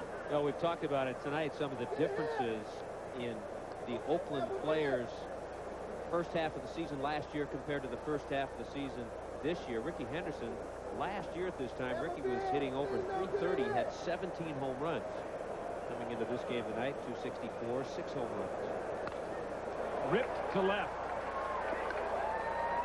Bordick will stop at second. And the Athletics come right back with runners at first and second, nobody out on back-to-back singles. And Ricky's second hit in a row after that 1 for 21 skid. Well, I think the A's have been able to solve Rod Nichols. And we talked about it early, the fact that he pitched that complete game against Cleveland and Oakland, and they had a chance to see him one time. So they've been able to solve him. Wait a little bit longer on that off-speed pitch. Mark Wiley, the pitching coach for the Indians, is out for the second time in the game. And we want to remind you that Wednesday Night Baseball will come your way surprisingly tomorrow night here on ESPN, 8:30 Eastern Time. And the rather outspoken and emotional Can Boyd will make his debut for the Texas Rangers, taking on Wade Boggs and the Boston Red Sox. Some of you will see the Blue Jays and the White Sox tomorrow night, 8:30 Eastern Time on Wednesday Night Baseball. Could you write a better script than having Oil Can come back to the American League and face the Boston Red Sox? Beautiful. It's just perfect. Jeff Shaw up for the second time in the Indians bullpen. Won't take him long to get ready. He was close to being ready last inning. Hendu, the hitter. Dave Henderson 0 for 2, although he has lined the ball hard, once to right and once to left. And he hits it high and deep. It is hooking foul off the facade of the upper deck. I'll tell you what, Hendu has been inches from a 3-for-3 night with a couple of extra base hits and maybe a home run. He's waiting a little bit longer, and right now he's probably thinking, well, the way things are going, 7 for 76, that one's going to hook foul. I tell you what, that's the way it is when you're in a slump too, even when you hit the ball well. Hendu bunting, and he drags it at the third base line. Safe at first. Jacoby did all he could do, but the bases are loaded as Dave Henderson drops one down and beats it out. I'd say that's a smart play. Some might question that, but the fact that Canseco and Baines are coming up, that's a smart play. He struggled at the plate. He's hit some balls hard. He's come up empty to this point. He saw that Jacoby was playing back, and I'm going to drop one down, and he put down a perfect bunt, even though Jacoby came up and made a good play, made it a close play at first base. The A's now with 10 hits in the game. They have all been singles. But here's a guy who can do a lot better than singles. Canseco, who has grounded sharply to short and lined to third, takes the ball inside. In the last 8 games that Canseco's played here in Cleveland, he's hit 4 home runs. So the distances in the fences pushed back a little bit this year in Cleveland don't affect Canseco. A high, deep fly ball to center field. This will score at least one. Glenn Allen Hill hauls it in. Mike Bordick tags and moves home. And the A's take a 4-3 lead now with runners at first and third and one out. for Canseco, his 70th RBI of the year. That ball was hit deep enough that it actually accomplished a couple of things. Not only did it bring the run in from third base, Mike Bordick, it was deep enough for Ricky Henderson to go from second to third. He's at third base, as well as Henderson at first base with one down. The good part about that, center fielder Glenn Allen Hill came in with a throw to second to keep the double play in order. Well, that's going to be it, apparently, for Rod Nichols. Manager Mike Hargrove is out. And so Jeff Shaw will apparently come into the game. Nichols goes 4 in the third and leaves trailing by a run. So we'll take a timeout as well as the pitching change is made. We'll return to Cleveland in just a minute. In relief of Rod Nichols with runners at first and third, one out in the fifth, and a run in to give the A's a one-run lead.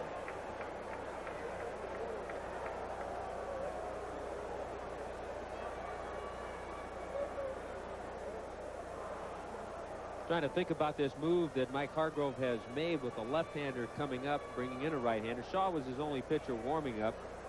The lefty in the bullpen is Jesse Orozco, but he would be used more later in the ball game. Yeah, I'm sure he'd like to have a left-hander because two of the next three hitters are left-handed. Line drive by Baines, snagged by Fermin for the second out. So I think what he wanted was just a fresh arm in there, with the Nichols having allowed 10 base hits. Nichols also threw 72 pitches in 4+ innings. Somewhat of a high total. And the fact that Hargrove and the Indians now will be going with Steve Olin as their closer if they get into that situation late in the game. Doug Jones has been placed on irrevocable waivers. Breaking ball, and Steinbach lines it sharply, and it gets by Albert Bell. Henderson scores. Here comes Dave Henderson. He will score. Steinbach to third. And Albert Bell had that ball playing him rather than the other way around. It'll probably be a single and a two-base error. It is now 6-3 Oakland.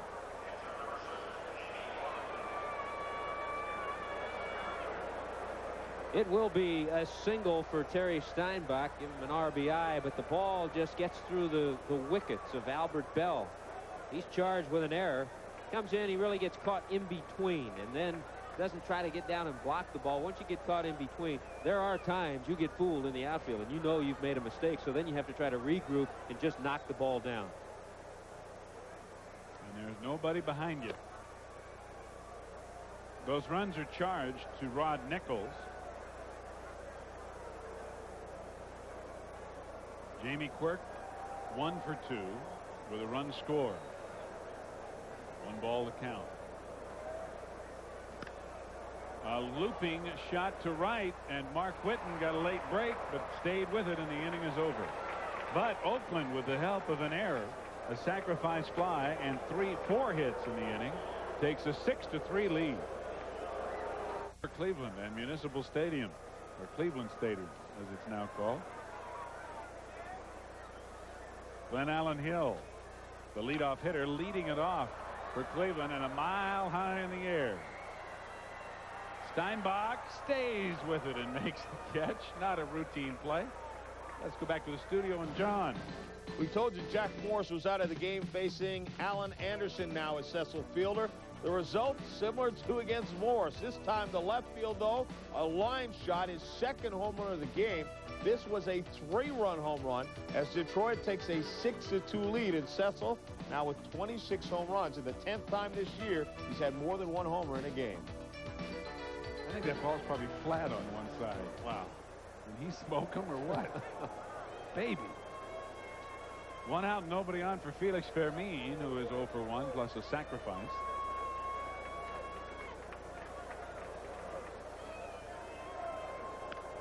Foul back, 0-2. Had to kind of chuckle watching Terry Steinbach stagger a little bit under that pop fly that he caught from Glenn Allen Hill. He probably makes that play easier with shin guards, chest protector, and a mask. Yeah, that's a totally different perspective. Different angle coming in from first base. Off the end of the bat, right back to Bobby Welch. 1 and now 2 away.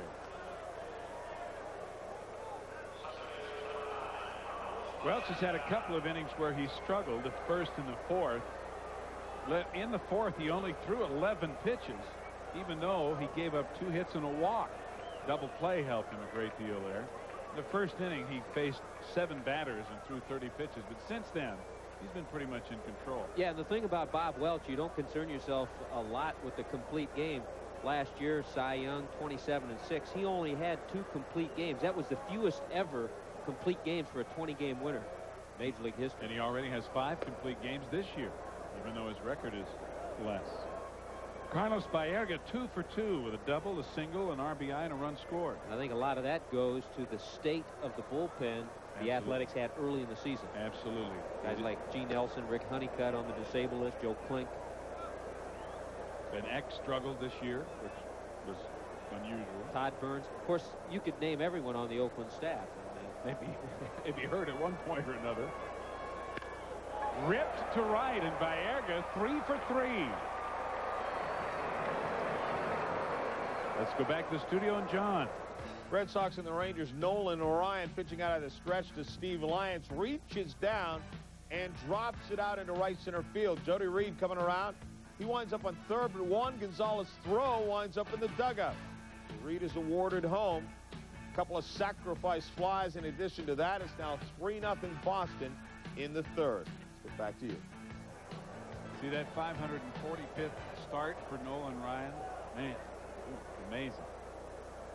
Baerga with his 8th 3-hit game of the season is at first base with 2 out for Carlos Martinez, who's 0 for 2. You know, I think the other thing amazing about Bob Welch last year in that 27-win season, 19 of those 27 victories were saved by Dennis Eckersley. Sharply hit to center field, and it falls in front of Dave Henderson. Baerga stops at second. And the Indians have something going with 2 out here in the 5th on back-to-back singles. One of those balls that fools an outfielder. Martinez swung the bat hard, looked like that was a bullet in the center field, but it was one of those balls hit off the end of the bat, kind of knuckleballed out towards center field and dropped in front of Dave Henderson. Pitching coach Dave Duncan out for a chat. And 2 out and runners at first and second. One of the problems that Bob has had this year have been the home runs he has allowed. He is third, tied for third in the American League with home runs given up with 18. Obviously has not had that problem tonight. He's given up 2 doubles among the 9 hits he's allowed so far. But now he's got some guys, a couple of guys coming up who can hit the ball out of the park. And Albert Bell and Mike Aldrete. Yeah, that's what you like to see too. Prolong that inning and get the big boppers up when you're down a few runs. I want to watch Albert Bell too. Here's a guy who's so strong with the upper body. When he takes a stride, he really doesn't stride. He just lifts the front leg. Has a spread out stance, and instead of taking a stride, he just lifts the foot and puts it back down. Now, a lot of hitters that aren't real strong couldn't get away with that, but he's so strong, he can get away with it. It's ironic because one of the greatest problems in hitting is overstriding. And yet you have to have some movement into the ball. You have to have some, and he really has very little. Maybe the dimensions of the park have affected Albert Bell a little bit. Only 2 homers here at home and 13 of his team-leading 15 on the road. Breaking ball missing. 1 ball, 1 strike. 2 out, 2 on. Oakland leading Cleveland 6-3 in the bottom of the 5th inning. I think one thing that'll really excite these young players in Cleveland is when they move into a new ballpark, which is expected in 1994. Good pitch by Welch. 1 and 2. It'll have nice dimensions, and you think about the Cleveland Indians right now. Think about some of the young players they have. If all of a sudden they start to form a winning group, here's that little stride, very little stride by Albert Bell. Put together some pitching. We have some guys who want to stay here. And that's what it's going to take. Whoa, hang on, baby. I'll tell you what, those foul balls are worth a fortune, aren't they? They're worth giving up Your head, close, break your neck, whatever.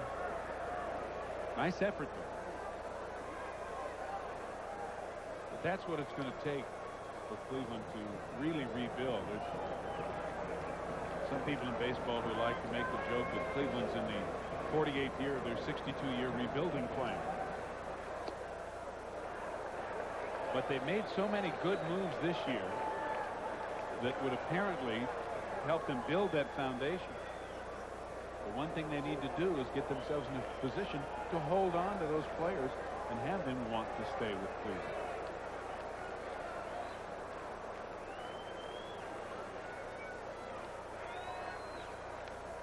Foul off the end of the bat. Still 2-2.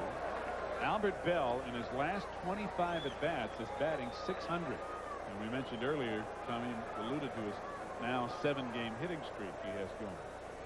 Well, he's got a little extra luck here in the ballpark tonight. His brother Terry visiting from Shreveport.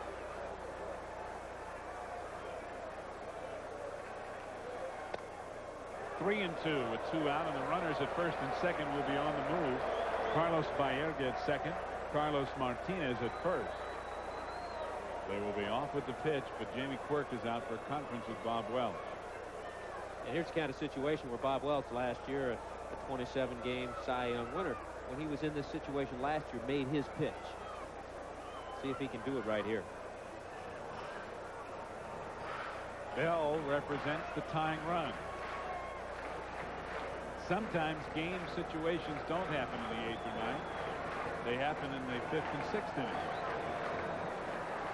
Got him. Bob Welch does pitch out of it. Only his second strikeout, but a big one. Still a 3-run lead for Oakland.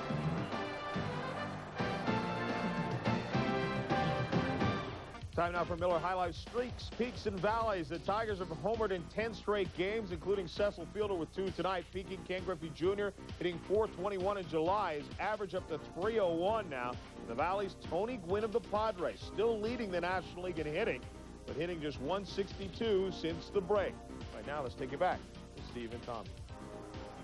Thank you, John. Mike Gallego in the bottom of the order, leading it off for Oakland here in the 6th inning. I'll tell you how tough it is to hit in the major leagues. A guy like Tony Gwynn can go into a slump. That's right. 162 Amazing. since the break. Well, you just show me any other endeavor, no matter whether it's sports, business, or any other facet of life, where you can fail 7 out of 10 times and be in the Hall of Fame of that particular endeavor. That shows you how difficult it is to hit a baseball in the big leagues and do it consistently and well. What happens to a pitcher if he wins 3 out of 10 games? He's toast. Or he's pitching for an expansion team. Or he's in Florida. Miami Marlins, or the Florida Marlins. Or he's in AAA. Felix Fermin gets a nice hop, and Gallego is the first out of the 6th inning. Game 2 of our doubleheader tonight. We will swing it on down to the left coast. And Chris Berman and Jerry Royce will bring you the Expos and the Padres when this one is over. Ivan Calderon leading the Expos, and Tony Gwynn, even though he's in that slump, still leading the league in hitting. He may not retain that slight lead if he doesn't turn it around. Vance Law, who's 2 for 2, takes a strike.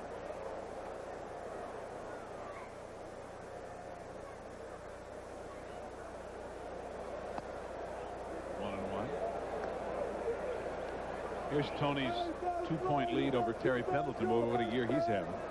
And look at this. Who'd have thunk it? Otis Nixon. Wow, I tell you, that's a great graphic there with Pendleton and Nixon because of the injuries Atlanta has had to Sid Bream and David Justice. Yep. And Pendleton really drew from his experience with St. Louis, saying he remembered a time when Jack Clark was injured, when they were over there together. He tried to carry the load, and it didn't work. His average dropped.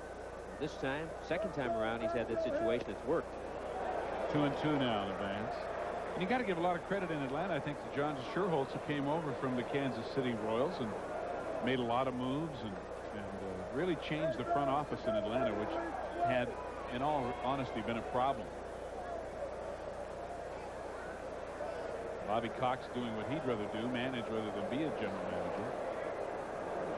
Alomar out for a conference, and we'll go back to John Saunders. Mariners and the Yankees. It's Scott Kamenicki with a lead, but Harold Reynolds takes care of that. The slow roller through the infield. Briley comes in, Bradley as well. Reynolds trying to get to second. The throw goes in there, and he's gone. Then down to third. Runner safe. Back to you. Vance Law takes inside ball 3, so it's a full count. Runners, or rather, 1 out and nobody on. Here in the 6th. Slapped on the ground to second by Erga. To Aldretti, 2 away. So far, Shaw doing what a middle reliever is expected of him. Come on, try to just keep things in check, shut things down. So far, he's done that. You know, seeing Kamenicki in that highlight, Yankee pitcher, those 3 young Yankee pitchers put some fits into the Oakland Athletics. Kamenicki, Jeff Johnson, Wade Taylor. And guess where we'll be next Tuesday night? Yankee Stadium. And guess who'll be there playing against those pitchers and those Yankees? The Yankees, the Oakland Athletics. So maybe we'll see one of those. Well, a little revenge. Oakland trying to come back after winning just 1 of the 4 games in Oakland. Jeff Shaw has been up over 90 miles an hour with his fastball pretty consistently since entering the game. On the corner to Mike Bordick, who mildly disagrees. 2 balls, 1 strike.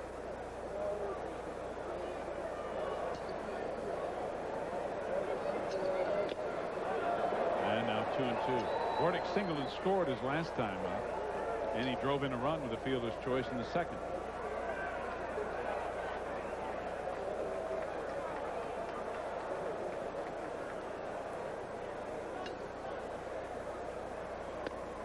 A little bit high. You know, we mentioned briefly about Doug Jones, who has been released by Cleveland. Here's a guy last year had 26 saves at this time. This year 1-7, just 6 saves, earned run average in the 7th. Strike 3 called, and Bordick thought it was ball 4. Shaw's first strikeout as he gets the A's in order here in the 6th. Oakland still leads by 3, however. Are you tired of chasing those brown spots around your lawn with a garden hose? Well, how about an automatic lawn sprinkling system designed and installed by the professionals at Ackland Pump and Irrigation? They're now installing lawn sprinkler systems, so contact your friends at Ackland. Call 452-PUMP. They'll design and install a manual or automatic lawn system that's just right for you. Ackland Pump and Irrigation, conveniently located at 3701 Fruitvale in Yakima. One name means more. Greenway Auto Mall, where you always see more cars and save more money. Today, a 91 Chevy half-ton 4x4 pickup, only $12,995. A full-size truck at a small-size price. Choose from 100 new trucks at the Greenway. I'm Bob Hall. Find the car or truck that you really want and buy it without a hassle. We make it that easy. Every day at the Greenway. The Greenway Auto Mall, where one name means more. And you save this with your discount subscription to this Road and Track at the lowest rate going. An instant TV discount of $9.97 off the basic rate if you grab the bargain now. Call toll-free 1-800-544-1000. 12 issues are just $9.97. An instant TV discount of half off the basic subscription rate. To save now, call 1-800-544-1000. That's 1-800-544-1000.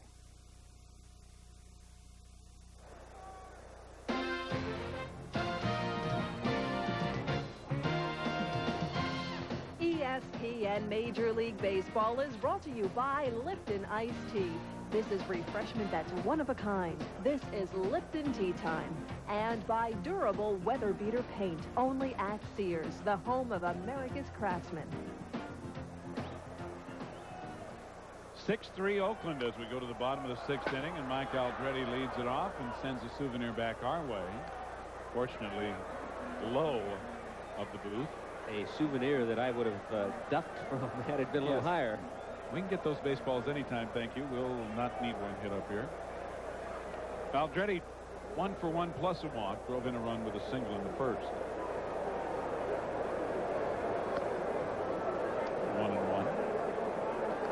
Aldretti, Whitten, and Jacoby facing Bob Welch here in the 6th inning.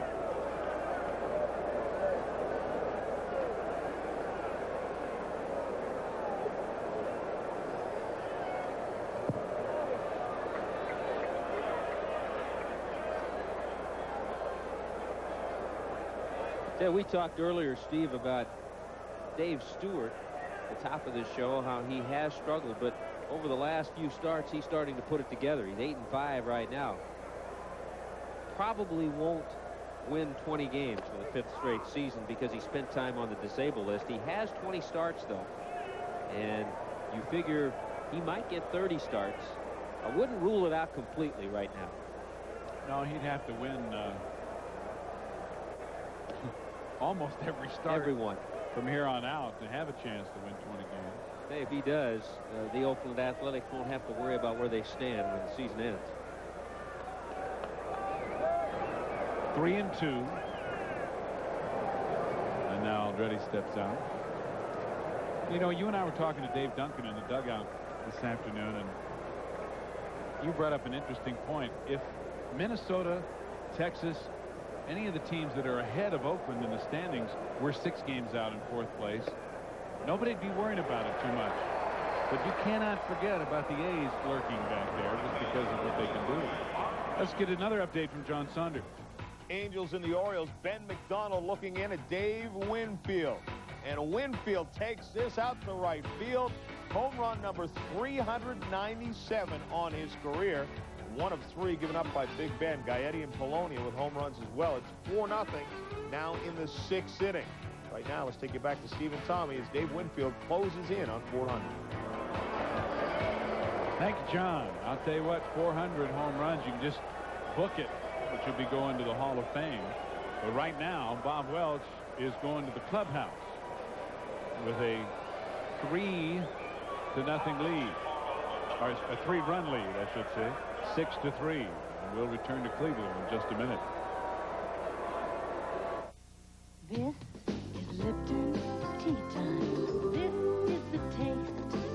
This is the cool of a satisfied face. This is refreshment that's one of a kind. This is Lipton tea time. So clean, so crisp, the taste sublime. This is Lipton tea time. Lipton. Protect your home from summer's heat with Weatherbeater paint, and it's now on sale at Sears. Premium Weatherbeater flat finish with a 10-year warranty is just $12.99. Don't miss the savings. Sale ends Saturday, July 27th at Sears. Pick up line 2. I need that file now. Find the blueprint. Where's the architect? The power to put it all behind you. To kiss all the stress, all the stomach-churning headaches of business goodbye. That's the power of United. That's the power of the friendly skies. For help with your vacation, call your travel agent or United Vacations. Football is back. ESPN and the NFL team up again for the hard-hitting excitement of the American Bowl, live from Tokyo.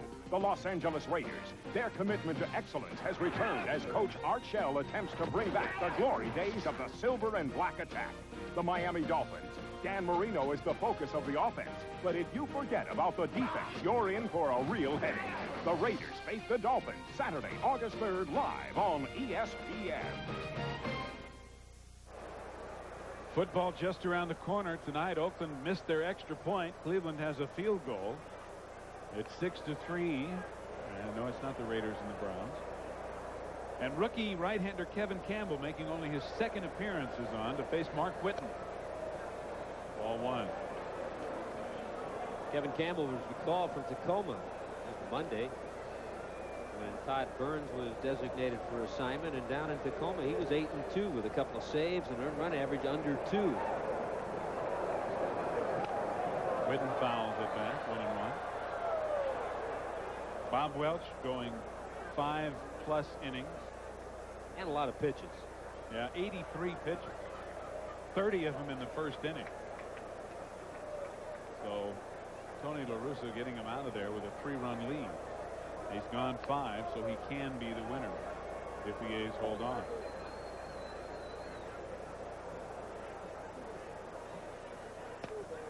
Down low, 2-1. Good breaking ball by Campbell. He came out of the Los Angeles Dodgers organization, so a couple of ex-Dodgers. Bob Welch spending a good part of his career in the Dodger blue. Campbell never saw the Los Angeles Dodgers, spent his time in the minor leagues. And the breaking ball misses again. It's 3-1. You saw a little shot into the Oakland dugout. Bob Welch is still in the dugout, although he was obscured by a couple of other players.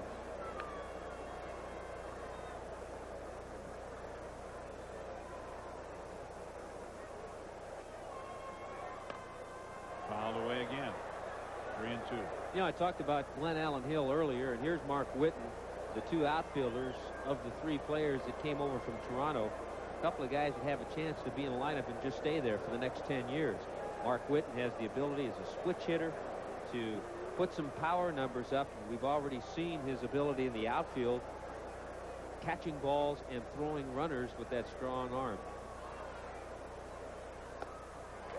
Ball 4. He can throw out runners too. Yes. As well as throw runners. Or he can throw runners out. Less grammatically correct, but still better. 2 walks have put runners at first and second with nobody out. The first one allowed by Welch, this one by Campbell. And here's Brooke Jacoby, who is 1 for 2 with an RBI single to center in the 4th inning.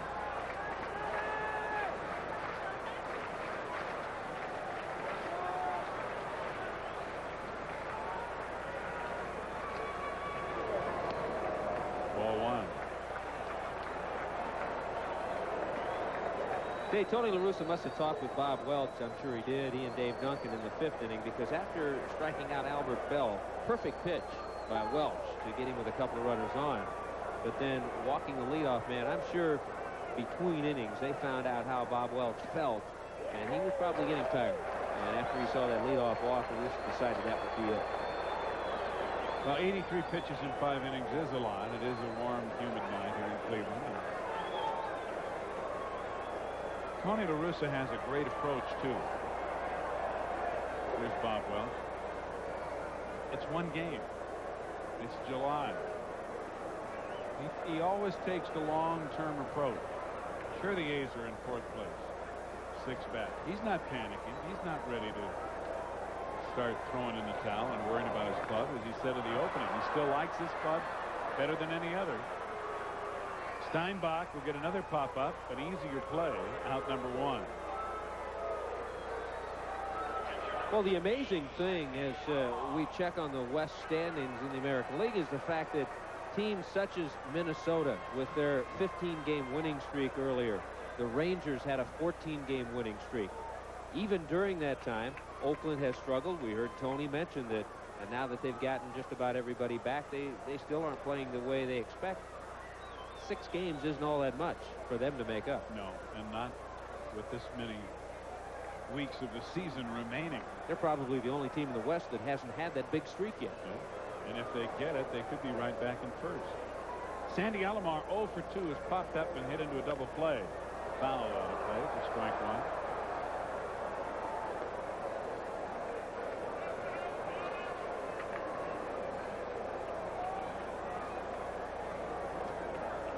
Activity in the Oakland bullpen again. Gene Nelson throwing.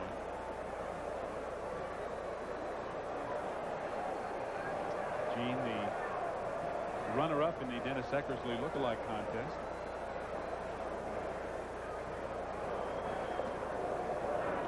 One ball, one strike.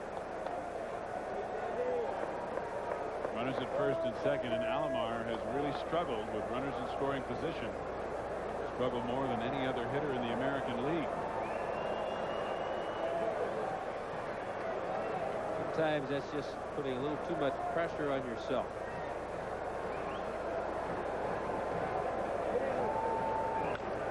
Line drive will fall in right field. Canseco heading for the plate. Out at home is Mike Algretti. Aldretti tried to slide around Quirk and get his hand in there, but Canseco with a fine throw, and the ball was there well in advance of Aldretti. 2 away. Well, one of the many overlooked things about Jose Canseco is that he is a fine outfielder. You can see by the strong throw. Even though it was up the line, he got rid of it quick enough, and it was hard enough that Quirk was able to come back and get a piece of Aldretti. A little surprised at Richie Dower. It's easy to second-guess this, but even with 2 out, to go ahead and send the runner with a power hitter coming up in Glen Allen Hill when you're down by 3 runs. But it took that kind of a throw to nail Aldretti.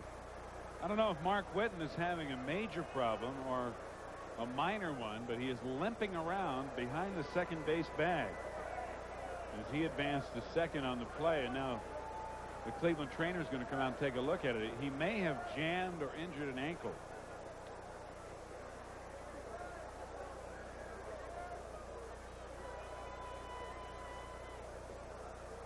While we wait for Mark Whitten to be attended to, let's go back and see what John has. Braves and the Pirates, and this is Gary Reedus at the plate facing Rick Baylor, which he loved. This is 3rd home run of the year, but the bases were full. His 4th career grand slam and the 4th home run he has hit off Rick Baylor in 26 plate appearances. Right now it's 10-3. The Pirates blowing this one wide open in the 6th. Let's take you back to Steve and Tommy in Cleveland. I'll tell you what, thanks, John. The Pirates, that's another reason the Pirates are tough. It's always somebody with the big hit, the big blow, the big play. Everybody contributes. Yeah, it isn't always Bonds and Bonilla. That's right. And there never has been a team win the whole ball of wax where everybody did not contribute in some way, and the Pirates are doing it in just that fashion. Glen Allen Hill is 2 for 3 with a run scored and a stolen base tonight, batting with 2 out. Runners at first and second. And here's a throw by Canseco that nailed Mike Aldretti at the plate. The other reason that's such a good throw, you saw Steinbach, the cutoff man, right there. Had it been a little offline, it wasn't over the cutoff man's head. I'll tell you what, John Sherlock, perfect position to make the call as well, as from our angle up here above home plate in the booth, we really couldn't tell whether Jamie Quirk made the tag or not. But boy, John Sherlock put him in position to where he could see it.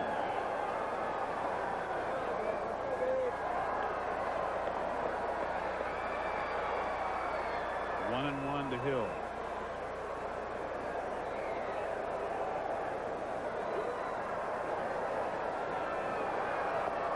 And a breaking ball. Did he hold up? No. A strike on the appeal, and it's 1-2. Well, Glen Allen Hill tried to hold it out there to give John Sherlock a little extra time. But he took it across and then brought it back. A little decoy by it. Well, Sherlock says, nah, I saw you. Fooled a few people, but not Sherlock. 2 on, 2 out.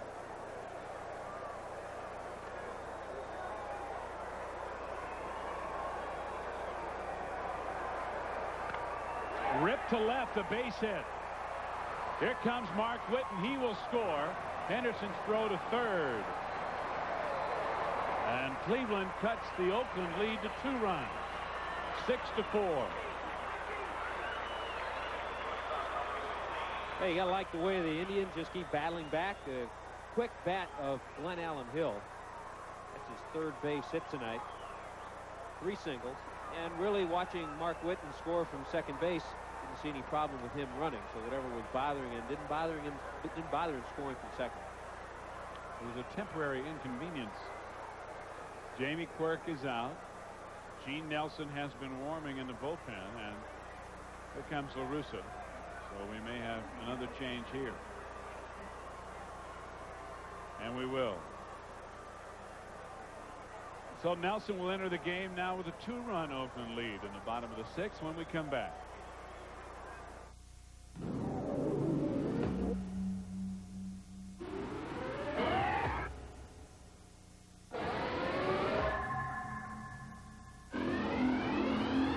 The limited edition GMC Cyclone. Technology that speaks for itself. In fact, your GMC truck dealer would like to show you only one more Cyclone feature.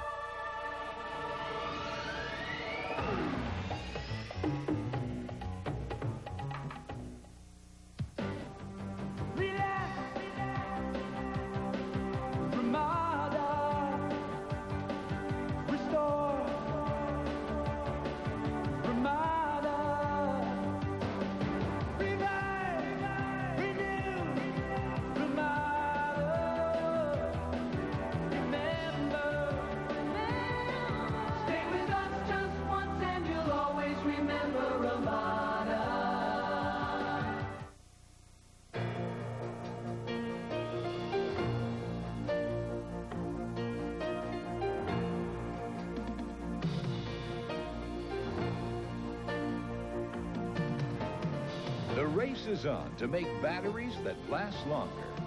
And today's Duracell batteries can even outrun the ones we made just a few years ago. Today's Duracell, you can't top the copper top.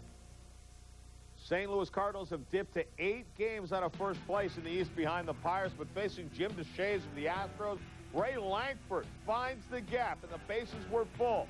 Bryn Smith, the pitcher, comes in. He drove in a run as well. Bernard Gilkey and then Ozzie Smith. Bases clearing double by Lankford is now 4-0 in the 5th inning. Right now, let's take it back to Steve and Tom.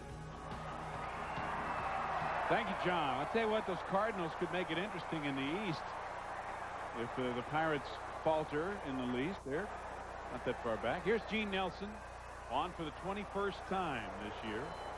Becomes the 3rd pitcher of the night for Oakland. And John Shulock asking for time because Dave Henderson in center field was not quite ready.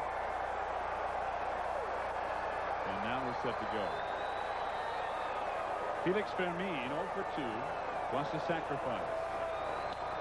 Line drive right to the shortstop, Mike Bordick, and the inning is over.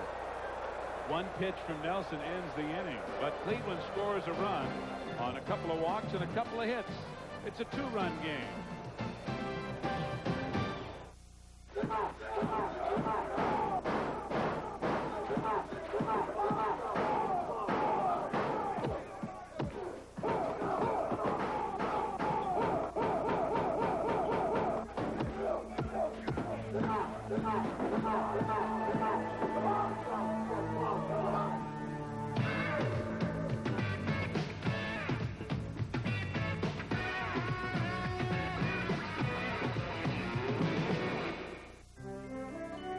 Today, a woman needs a life insurance plan of her own. State Farm sells life insurance from an agent who's there for you today and there tomorrow, too. You see, we start you out right with a plan specifically designed for a woman's needs. One that protects the people who count on you for so very much. And the State Farm agent will be there tomorrow, too, as your life changes, to keep that plan working for the people you love. State Farm sells life insurance. At the first tickly itch of athlete's foot, there's an X. Killing those grungy fungi before they get cracking and burning. Go get that can now, or else don't blame Desonex. There's no dashboard light to warn you. No dipstick to check. Yet when warned, they could cause your car to lose control and braking. Don't find out your shocks and struts are worn by accident. Get your shocks and struts inspected at your Monroe retailer soon.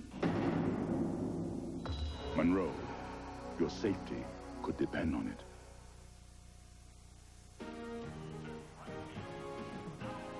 Here's our storyline tonight as we go to the 7th inning here in Cleveland. With Oakland leading by 2 runs, Bob Welch went the first 5. He stands to be the winning pitcher. Both he and Rod Nichols, the starter for Cleveland, threw a tremendous amount of pitches in the innings that they worked. The Athletics have sort of singled their way to the lead with the help of 2 Cleveland errors, one in particular that led to a couple of runs that have made the difference in the game. Alex Cole is the new center fielder for Cleveland. Mark Whitten, who was in right field, has gone out of the game, and Glenn Allen Hill has moved over to right field, and Whitten did apparently have enough problem, Tommy, that he needed to come out after scoring from second. Ricky Henderson will lead off the 7th inning for Oakland. He is 2 for 3, 2 singles, a run scored.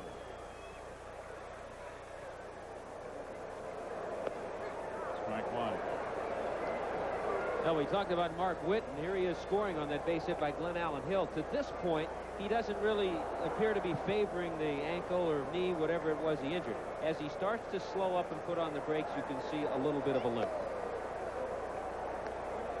So somehow he injured that ankle going from first to second earlier in that inning. And now he's out of the game. Henderson, a career .325 hitter here in Cleveland. Skies at the left. Cole going over, but it's going to be Albert Bell. One away in the 7th, and let's get an update from John. In Chicago, Alex Fernandez with a 2-0 lead against the Jays. The tying runs aboard. Olerud smashes it, but that's Ron Kittle at first, diving and coming up with a grab. Saves what would have been a double that likely would have tied the game. It's 2-0 now in the 7th inning. Back to Steve and Tommy.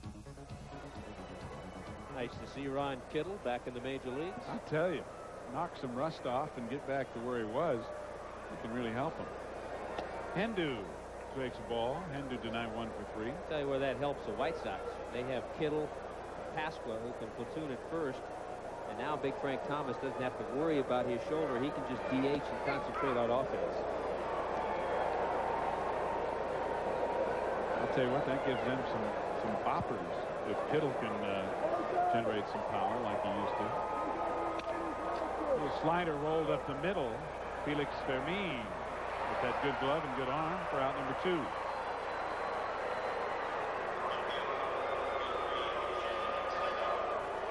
Two out and nobody on in the 7th for Jose. And next, as soon as we're through here in Cleveland, we will send it out to the West Coast and the beautiful city of San Diego, where the Montreal Expos are in town. Game 2 of our Tuesday night doubleheader. Canseco tonight 0 for 2, stung the ball twice and then drove in a run with a deep sacrifice fly to center in the 5th inning. You think you play Canseco deep if you're the second baseman? Get Carlos Baerga back on the grass, shallow center field. Like that 10th guy in softball. What a short fielder in here when Canseco's hitting. You know, people boo Canseco. There's been a lot of negative things written, but every once in a while you do read a cute little story. When the Athletics were in Texas, Canseco got a group of kids that were playing football in the hotel pool. After they finished their game, he took them all to lunch, about 30 kids. You know, the flamboyance of his lifestyle, particularly in the early years of his career, is something that's probably going to stay with him no matter what he does the rest of his career. And there's another factor, too. It's that swing, big swing, chasing a breaking ball that was out of the zone. He gets jammed badly and rolls it to Jacoby, and the inning is over. An easy inning for Jeff Shaw and the Cleveland Indians, as Oakland goes in order in the 7th, but they still have a 2-run lead.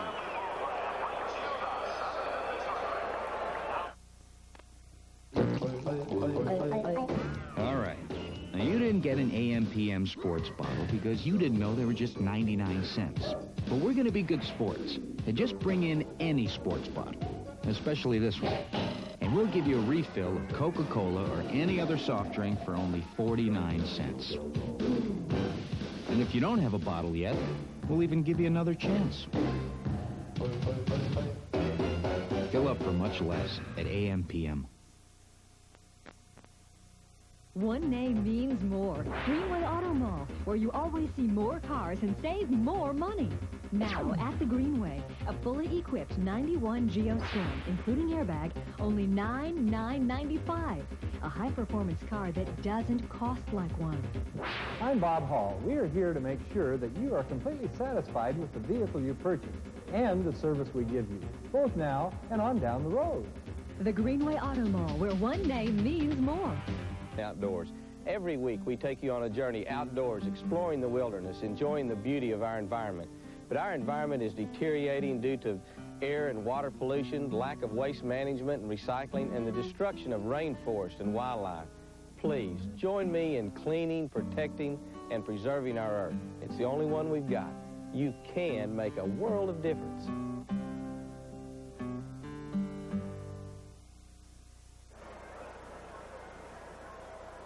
Welcome back to Cleveland. Rain this morning and big thunderstorms in the area, but a sunny afternoon and a beautiful evening. Gene Nelson pitched one pitch. Got a line drive to short as he entered the game to end the 6th inning. And he will start the 7th with his 2-run lead.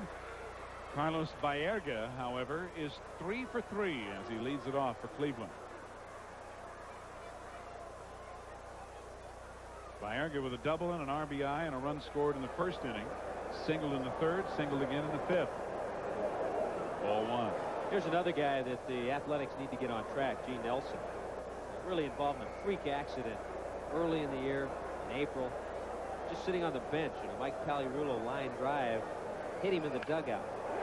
Baerga hits another line drive, but it's foul. And broke the little finger on the right hand. So it's been a long road back for Nelson, who is a guy who really fits into that middle part of the bullpen for the Athletics, setting up Dennis Eckersley. He's done a good job for them over the last 3-4 years. Oh, yeah, he's been one of the best setup guys in baseball. A lot of that gets lost in the shuffle of Eckersley's success. Another ball ripped to right field, and Baerga 4 for 4. Back to the studio and an update from John. Angels and the Orioles. Cal Ripken Jr. at the plate facing Jim Abbott. Right back at him with the hot smash. Abbott fields it and then tosses over to first. He is a shutout now in the 7th inning. It's 4-0. California leading the Orioles. Let's get back to Steve and Tom. Well, I tell you, forget the shutout. Here's a guy with one hand. What a play. That's a tough play when you have two. Remember they said, gee, I wonder how he'll field in the big leagues? Amazing. I give that guy a lot of credit. Carlos Martinez 1 for 3, batting with Baerga at first and nobody out.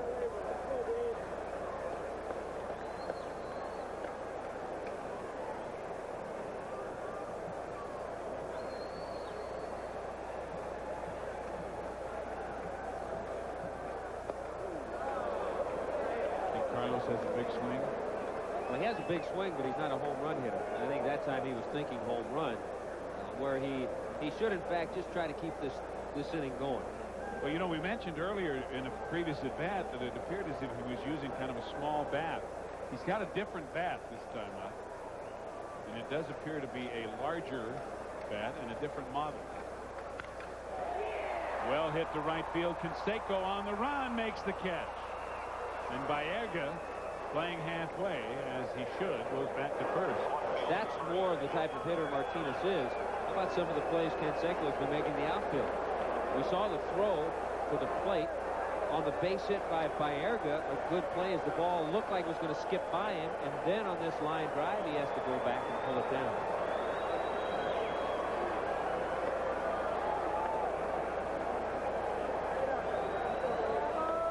Albert Bell, the hitter, with one away.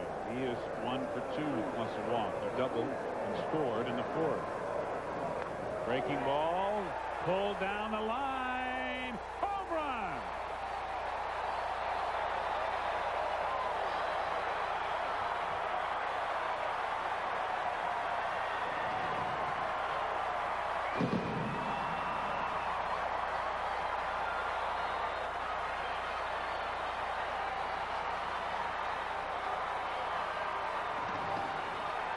Albert, don't call me Joey, sends one out of here in one quick hurry and ties the game.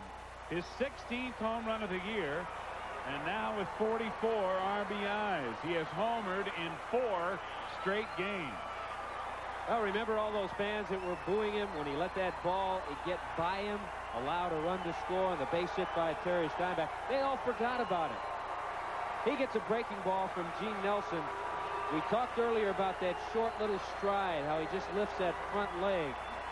He waits on the breaking ball, and he is quick and he is strong. Watch the front leg, just a little lift, gets the breaking ball on the inner half of the plate. That's not where Nelson wanted it. All Bell is hoping right here is that it stays fair, because he knows he hit it hard enough and far enough to be out of the park.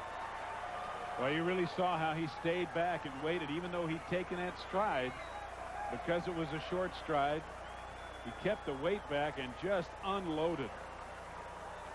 6-6 in the bottom of the 7th. Rick Honeycutt will enter the game and replace Gene Nelson for Oakland when we come back. It's man's appreciation of the finer things, like these A&W root beer and cream soda floats, that sets us apart from the common beast.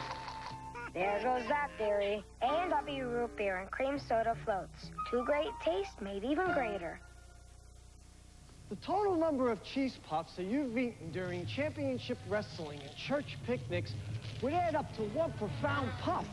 But you still wouldn't have a taste as big as these little Gino's pizza rolls. A tremendous taste of zesty pizza and a hot little bite-sized snack. A taste so big, it makes cheese puffs seem a little flat. Gino's Pizza Rolls, the pizza way to snack. One use of STP fuel injector cleaner helps remove clogging deposits. And that should be of passing interest to a lot of drivers. STP fuel injector cleaner. Introducing the fastest way to stop athlete's foot itch. New Absorbine Junior. The leading remedy claims relief begins in 24 hours. Absorbine Junior takes seconds. Absorbine Junior now contains tonaphtate, a proven fungicide to cure athlete's foot. Add an environmentally safe pump spray and a money-back guarantee if that itch doesn't stop in seconds. And you've got new Absorbine Junior antifungal liquid spray. The fastest, guaranteed. Flamboyant oil can Boyd has returned to the American League now as a Ranger. His first task is to face his old team, the Boston Red Sox. The Rangers meet the Red Sox live at 8:30 Eastern on ESPN's Wednesday Night Baseball. Welcome back to Cleveland. Steve Zabriskie and Tommy Hutton with you on Tuesday Night Baseball. Rick Honeycutt into the game with a record of 0-2 in his 14th appearance. And he becomes the 4th pitcher of the night for Oakland. And now it is tied 6-6 thanks to Albert Bell's line drive home run. And Jerry Brown is going to pinch hit for Mike Aldretti. Aldretti, of course, a left-handed hitter, and with the left-hander Honeycutt in there. Brown hitting just .204. No homers and 20 RBIs. Jerry Brown at one time the everyday second baseman, with Baerga playing there. He's in a little more of a utility role right now. He's a good leadoff man, though, so with one down, this is a good spot for him to pinch hit. He has to just kind of act like a leadoff man here, get on, because he would represent the go-ahead run. As a pinch hitter this year, he's batting .400. Low and away, 2-1. And another injury story about an Oakland pitcher, Honeycutt. Rick had shoulder surgery back in spring training, back in March. Arthroscopic surgery on that left shoulder. Right back to Honeycutt. 2 away. No problem for Honeycutt. One of the many things he does as a major league pitcher, not only throw the ball well, an excellent fielder. Has a good position when he follows through, and real quick. He was an excellent first baseman in college.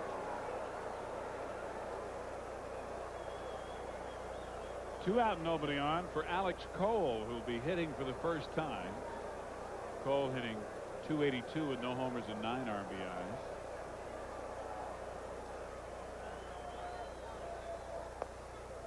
He took the outfield spot when Mark Whitten had to leave the game, and Cole went to center. Glenn Allen Hill moved to right where Whitten had been playing.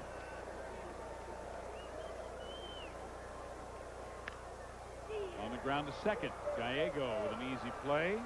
And Honeycutt on a couple of ground balls puts the fire out, but not before the horses are out of the barn. It's a 2-run 7th inning to tie it at 6.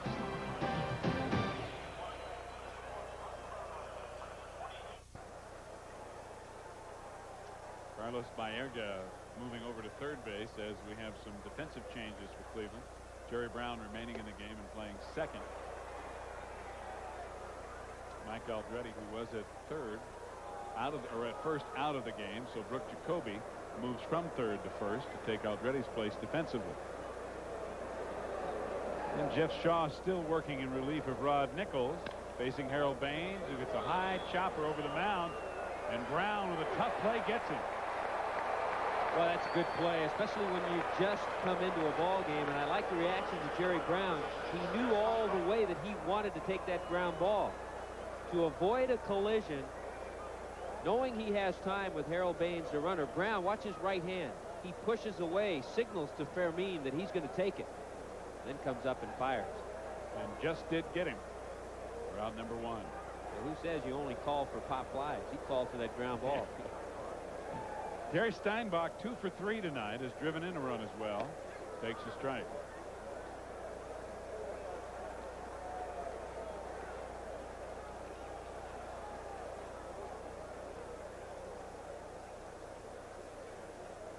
One and one.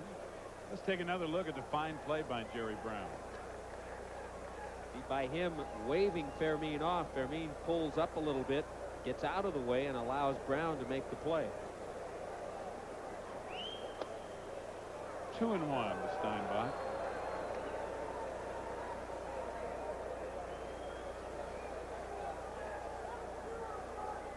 Eight in a row retired now by Jeff Shaw, who's come on, as we talked about, and done his job as a middle reliever.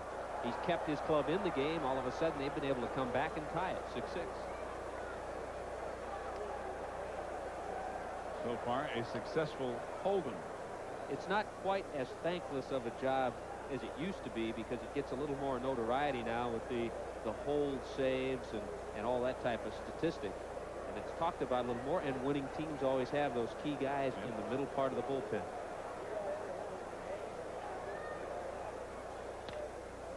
Out of play. I guess a couple of the most notable would be, especially when you have a 7-game lead as the Toronto Blue Jays do, guys like Wayne Ward setting things up for Tom Henke, Mike Timlin, Bob McDonald. And that's the way things used to go for the Oakland Athletics with Rick Honeycutt and Gene Nelson. That's right. And you just, no matter how good a closer you have, even in Dennis Eckersley, you have to have a bullpen around him that does the job. Whoa! Took a funny hop on Baerga.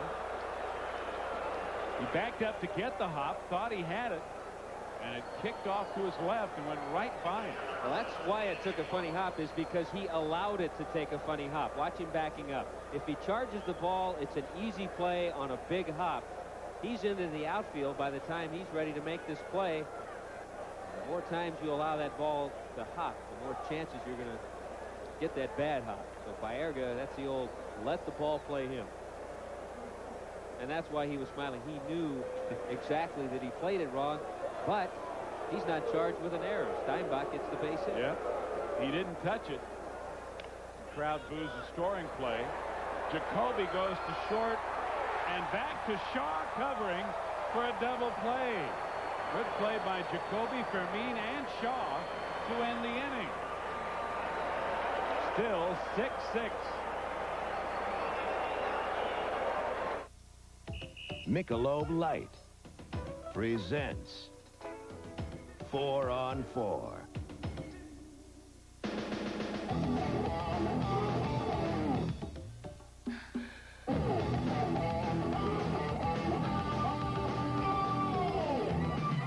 The Michelob Light 4-man volleyball tour. This summer on ESPN.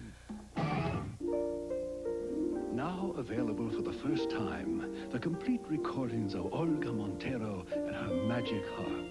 This 4-volume set includes such classics as Eine kleine Nachtmusik, Amor ti Vieto, and Questa Oquela. She has been hailed as one of the world's greatest. Still going. Nothing outlasts the Energizer.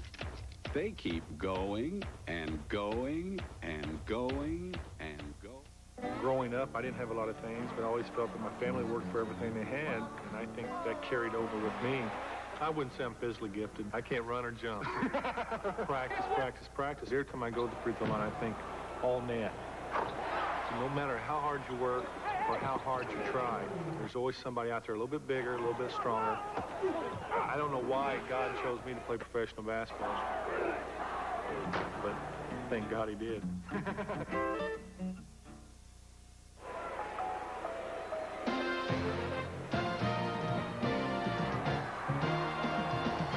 ESPN Major League Baseball is brought to you by Budweiser, the king of beers, who reminds you friends know when to say when. By Energizer batteries, nothing outlasts the Energizer. And by Converse, it's what's inside that counts. Bottom of the 8th inning here in Cleveland, tied at 6. Mark McGuire into the game at first base, replacing Terry Steinbach.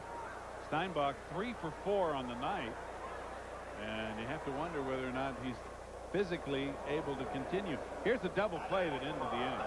Turned nicely by the Cleveland Indians. Jacoby with a good feed, and then allows Fermin time to come up and fire to the pitcher. Now, not too often do you see that pitcher get over, but Shaw made sure after he caught the ball that he stepped on first base.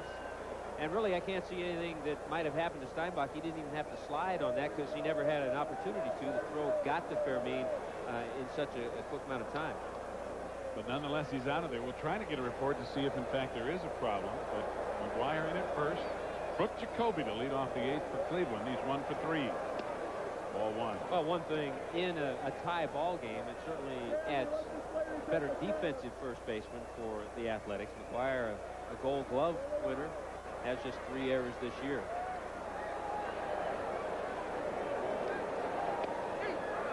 One and one. And that may be Tony La Russa's only reasoning is, hey, late innings, tight game.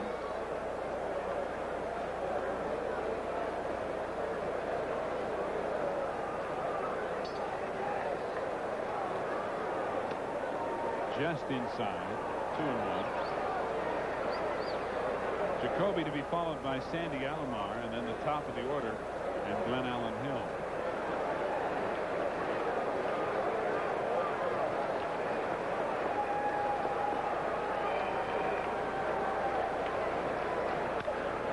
High fly ball into right center field and deep. Henderson and Canseco back, and Hendu. A little bit of a snow cone, but it holds on to make the catch out number 1. Let's get an update from John Saunders. Red Sox and the Rangers, Greg Harris in the 5th inning with a 2-run lead, but Rafael Palmeiro knocks it through the infield. Brian Downing comes in to score, and it's 3-2. Julio Franco has just driven in another run. It's all tied up at 3 apiece now in the 5th inning. Right now, let's take you back to Steve and Tom. Thank you, sir. Tied up here as well. 6-6, bottom of the 8th. Sandy Alomar, 1 for 3. A big curveball for ball 1. I'm sure Tony La Russa knows why he made that move, but one thing it does, it puts him in a vulnerable position because now Jamie Quirk is his only catcher. Steinbach out of the game.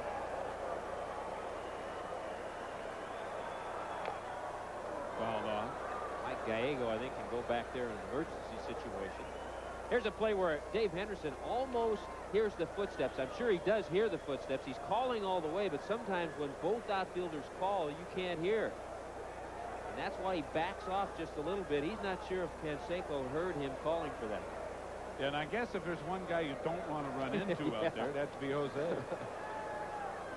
Might pick the wall over running into Jose. You might not hear Jose calling for it, but you would certainly hear his footsteps. Yeah, I would think so. Field him anyway. Alomar rips it to left field. Rickey on the run. Hauls in the line drive for out number 2.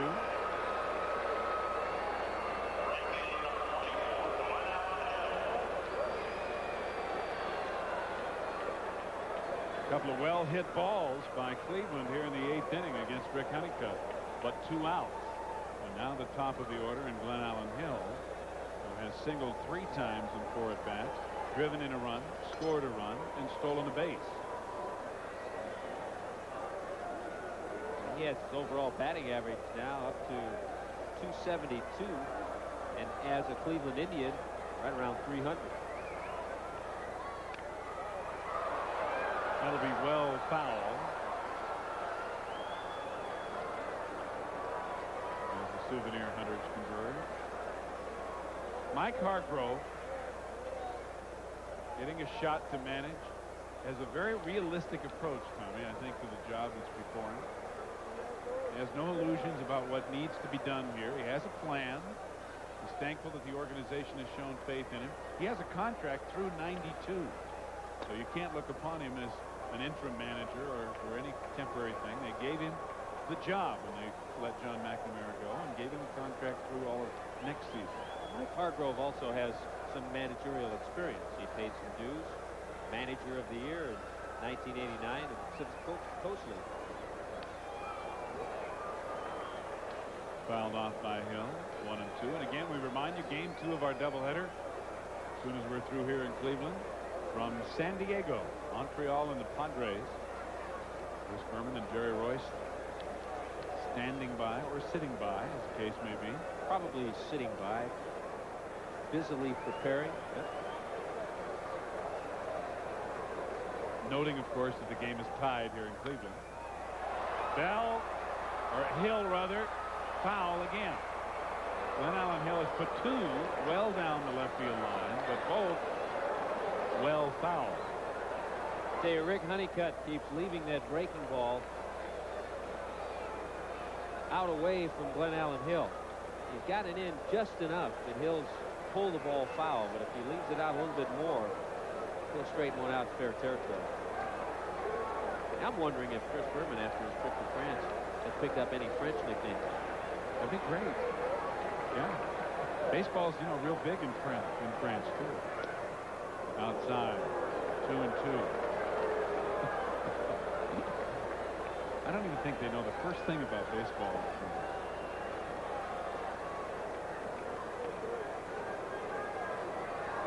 They're starting to play in the Soviet Union now. Finland. Australia getting very big. Australia.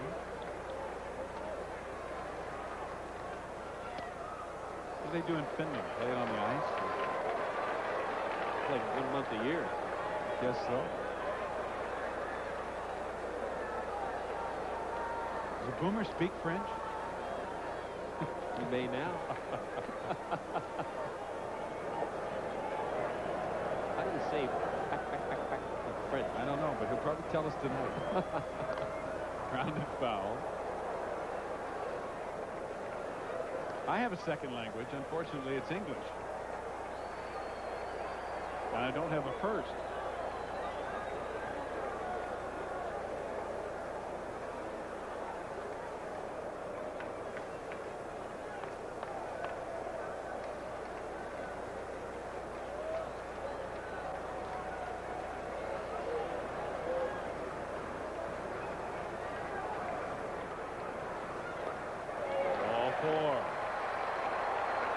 So after retiring the first 4 hitters he faces after entering the game in the 7th inning, Honeycutt gives up a 2-out walk to Glenn Allen Hill, who battled and earned it during that at bat. Hill hit a couple of balls so well that he made Honeycutt a little leery of giving him a good pitch, realizing that Felix Fermin, with no home runs, is the next batter, and there are 2 out. But he has to be alive for Glenn Allen taking off and trying to steal. And with 2 out, you would think that he would make the effort to get into scoring position in this tie game. After sacrificing in the first, Fermin has grounded out twice and lined it to short. And a big cut. Strike 1. You don't expect a home run ball, just 1 home run in his professional career. Hit that last year. Prior to that, back to 1983 in the minor leagues, Fermin never went deep. So what's he doing swinging so hard? Trying to go deep. Fouled off. Another big cut. 0-2. See where they tried to have a home run hitting contest during batting practice between Al Newman and Jim Gantner. The 2 current players with the longest time without a home run. Gantner turned the thing down. Even though he said he probably would have won because he hits more in batting practice than Al Newman. Well, probably would have delayed the start of the game by about an hour, waiting for somebody to hit one. They're waiting a few more ABs. Fermin will be able to get into that.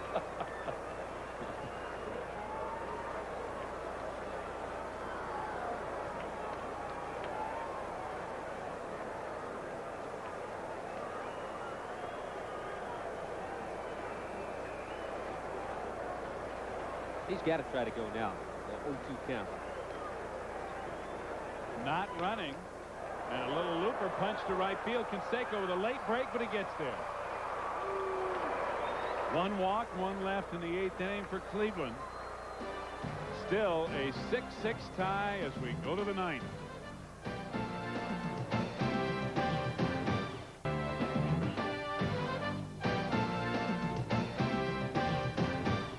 A shot of Terminal Tower in downtown Cleveland, lit up on this full moon night, or nearly full moon night. Until 4 or 5 years ago, that was the tallest building in town. But a couple of new beautiful buildings have been built, one still under construction, that surpass it in height. 9th inning baseball here at the stadium. Bottom of the order for Oakland, and a 6-6 tie. Mike Gallego with a foul chop to third for strike one. Indians took the lead in the first with 2 runs. Oakland came right back with 3 in the second. And then it was tied 3-3 when Cleveland scored in the bottom of the 4th. The Oakland A's added 3 runs with the help of a big error in the 5th inning to take a 6-3 lead. And then Cleveland scored 1 in the 6th and 2 in the 7th on Albert Bell's home run to tie the game at 6. Gallego tonight 1 for 3 with an RBI and a run scored. 1-1. Tell you what, it's been an exciting ball game. A lot of things have happened. We've seen some good throws from the outfield, some good plays in the infield, a couple of nice double plays, long balls, some timely hitting. Strike on the outside corner. You know, there have been a lot of elements to this game, and when you look at it going in with Welch and Nichols and the pitching matchup and everything, it hasn't turned out exactly like one might have thought. Well, the fact that the last time those two matched up, Nichols won 2-1 in 2 hours and 7 minutes. It has been neither low scoring nor swift this evening. And all of a sudden, too, when Bob Welch left the game, he stood to be the winner, pick up his 9th win. No longer the case. Popped up and drifting back out of play behind the Oakland dugout. 2-2 to Gallego. Vance Law and Mike Bordick to follow. Yeah, you look back at the Oakland Athletics and you go back to May 1st, and they have been a sub-500 ball club. Since that time, they've 35 and 37.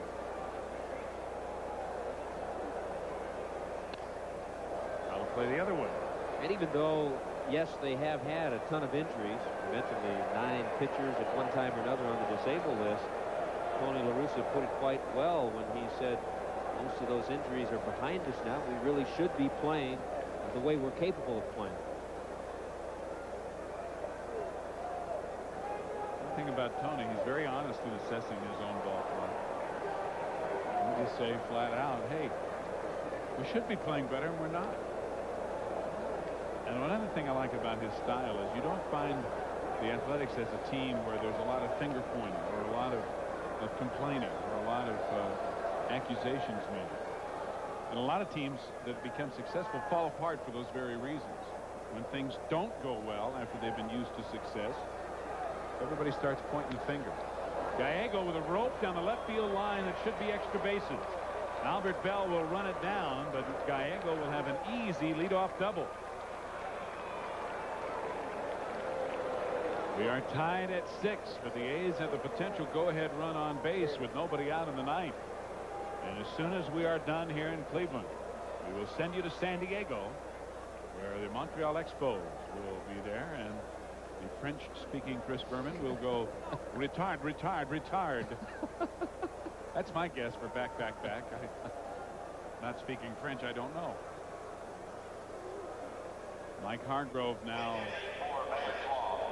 starting to pop out of the dugout. Well, he has some options, and what he's going to do with the pinch hitter being sent up there, Ernest Riles, Tony La Russa making that move to then throw the ball over to Hargrove's court. Hargrove had lefty Jesse Orozco warming up, and as he motions to the left hand, that's who he wants. There's Jesse, and he will come into the game. So the wheels are turning in this 6-6 tie in the 9th inning. We'll be right back.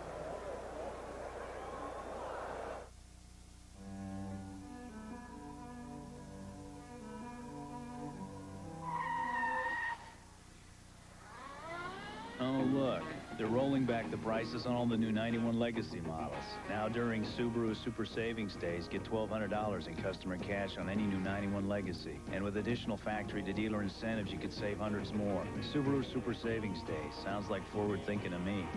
Offer ends October 2nd. See your dealer for details. Now available for the first time, the complete recordings of Olga Montero and her magic harp. This 4-volume set includes such classics as Eine kleine Nachtmusik, Amor ti Vieto, and Questa o Quella. She has been hailed as one of the world's greatest. Still going. Nothing outlasts the Energizer. They keep going and going and going and going. Introducing the fastest way to stop athlete's foot itch. New Absorbine Junior. The leading remedy claims relief begins in 24 hours. Absorbine Junior takes seconds. Absorbine Junior now contains tolnaftate, a proven fungicide to cure athlete's foot. Add an environmentally safe pump spray and a money-back guarantee if that itch doesn't stop in seconds. And you've got new Absorbine Junior antifungal liquid spray. The fastest, guaranteed. Left-hander Jesse Orozco into the game here in the 9th inning for the 31st time this year with a record of 1-0. And Carney Lansford is now going to be the pinch hitter for the announced pinch hitter Ernest Riles, who was going to hit for Vance Law. So a lot of moves being made here by both managers, Mike Hargrove and Tony La Russa. And here's Carney Lansford, who is, I'll tell you, he's just happy to be here after that snowmobile accident on New Year's Eve. As he told me before the game, after the surgery, most of the doctors, the Oakland organization, thought that he would miss the entire season, and there were some who thought it was a career-threatening injury. But here he is in July, ready to go. And I think he's fine. I mean, nobody seems to be concerned that he's coming back too soon. Everybody's satisfied that he's ready to go. He's had 1 hit and 11 at-bats, and this is his first pinch hit appearance since returning. Well, the reason he's in there are a lot of them. He's such a good number 2 hitter. So many times he found himself in that number 2 slot with Ricky Henderson running. And his objective right here is to try to move Gallego over to third base in a tie ball game. And he can do it in a lot of different ways. He tried to move him with a swing on that last foul ball, but he can also bunt that way. Here's a guy that has won a batting title. He has always been a good hitter since he first came up with the California Angels in the late 70s. Now to bunt, but he pulls it back and takes high, 1-1. Carney appearing in just his 4th game. The advantage he has with Gallego at second base, he has a runner with some pretty good speed. He played a couple games in a row. Tony gave him the day off. He didn't start tonight just because he had some soreness, and that wasn't necessarily in the knee. It was just typical body soreness when you haven't played in a while. Played 5 or 6 games at the AAA level before he came up to Oakland.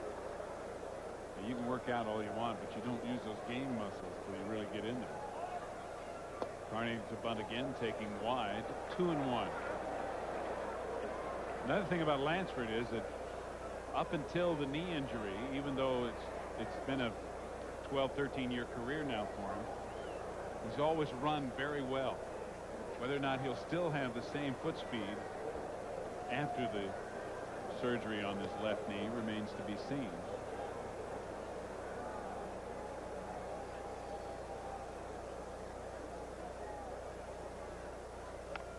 And he pops it up. Orozco. He and Alomar talking about it. I'll tell you what, Jesse didn't want to run into Sandy Alomar either. 1 away. Now, Carney Lansford's going to be upset with himself.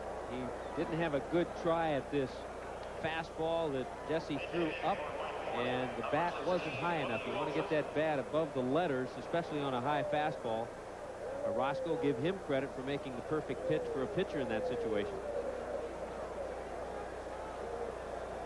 So Lansford fails to advance Gallego to third as he remains at second with 1 out. And Willie Wilson will pinch hit for Mike Bordick.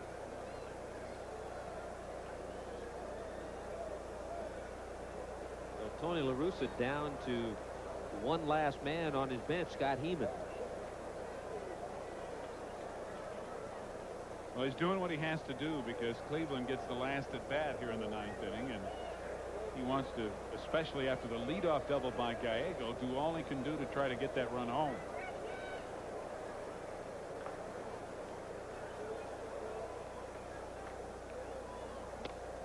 Fastball for strike one. Wilson hitting .232. No homers and 18 RBI. Tell you what, Jesse hasn't lost much on his fastball. That last fastball, 91 miles an hour.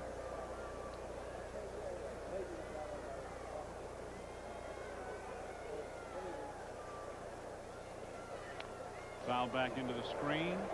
Strike two. And we remind you this copyrighted telecast is presented by authority of Major League Baseball. May not be reproduced or retransmitted in any form without the express written consent of Major League Baseball.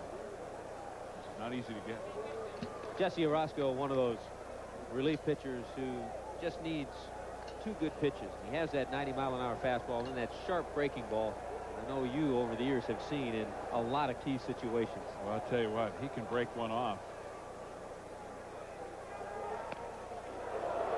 Now that's a case again where the catcher, and in this instance Sandy Alomar, set up outside and Orozco hit the target, but it was off the plate. So far, John Shulock is being consistent with that call, or non-call as far as the Cleveland Indians are concerned. 1 ball, 2 strikes. There's a breaking ball line for a base hit to right field. Here comes Gallego. Glenn Allen Hill with the throw. Not in time. And Oakland takes a 7-6 lead in the 9th. Willie Wilson coming through with a pinch hit RBI. And some heads-up base running, too, by Willie Wilson to challenge the throw and go ahead and go into scoring position. Get back to second base. You also have to wonder with Mark Whitten leaving the game with an ankle injury, whether or not he comes up and maybe makes the perfect throw to the plate. Glenn Allen Hill has a strong throwing arm, not quite the same as Mark Whitten. But the throw was low. It wasn't that high throw. It was a good throw. But even though it was low, Willie Wilson, with his experience, went ahead and got himself into scoring position. Glenn Allen Hill running toward the line, too, had to turn himself around before he could throw the ball. So Orozco out of there as another pitching change is made. We'll be back. Hilligus.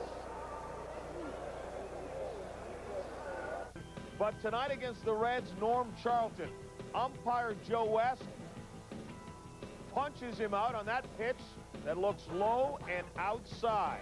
And that's what the Hawk says. Not even close.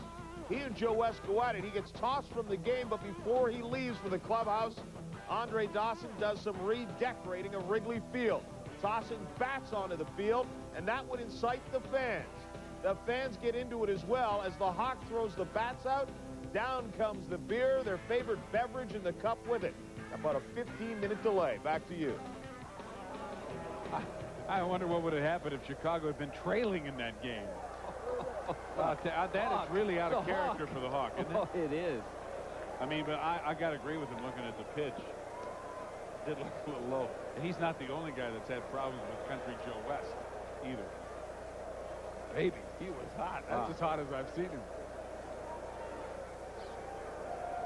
Ricky Henderson, the hitter. Willie Wilson at second. 1 run in as Mike Gallego scored on Wilson's pinch single. And the A's have taken a 7-6 lead here in the 9th inning. Ricky, who entered the game, 1 for his last 20. 2 for 4 tonight, and there's Willie Wilson at second.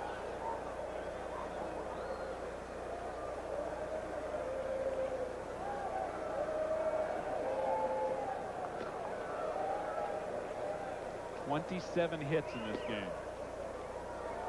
14 for Oakland, 13 for Cleveland. And Sean Hilligus on the mound for Cleveland. Dave, Hilligus can shut things down right here, get a couple of outs and keep it a 1-run game. It'll be interesting in the bottom of the 9th inning. Obviously, Dennis Eckersley will come on for the Oakland Athletics. Due up by Erga, who's 4 for 4. Martinez, the DH, and Albert Bell, who's already homered and had a double tonight. And there's the Eck warming up. 7-6, Oakland, top of the 9th inning. Montreal at San Diego coming up next. The Rain Man against El Presidente. Bennis against Dennis Martinez. The Rain Man? That's a private joke. Only Chris Berman and I know what the Rain Man is with Andy Bennis. Is that right? Ricky in his 4 at-bats against Hillegas, 2 home runs. And Hillegas staying away from him. It's 3-1.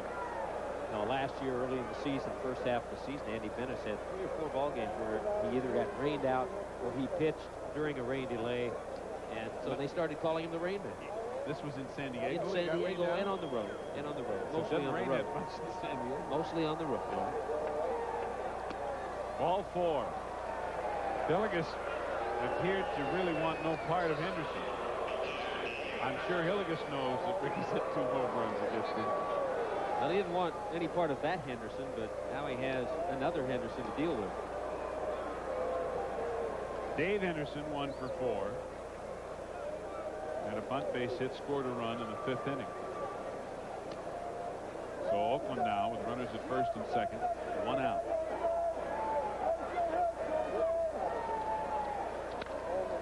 Fly ball to right field. Glenn Allen Hill coming hard, makes the catch. He didn't see it right away and broke late, but was able to make it up and get there.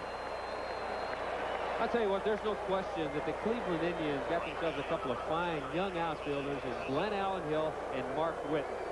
When you have speed, you can take that step back and maybe misplay a ball, but you'll catch up to it.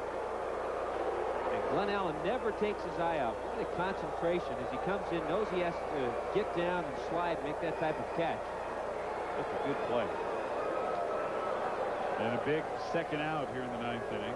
Jose Canseco 0 for 3, but drove in a run with a sacrifice fly in the 5th.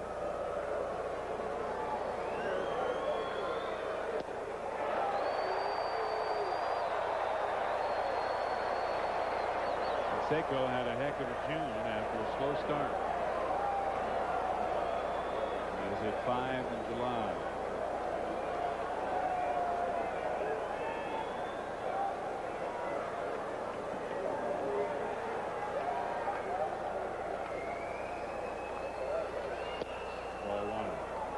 Mike Hargrove, the Cleveland manager, came to the top step of the dugout and motioned to second baseman Jerry Brown, hey, get in there and try to keep Willie Wilson close at second base.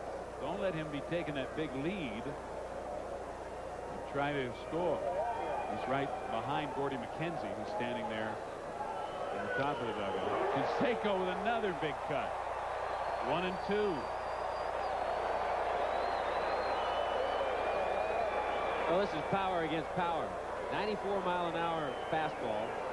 About a 35-ounce bat that Canseco swings, and he does swing it. So much so that it carried him across the plate after he finished the swing.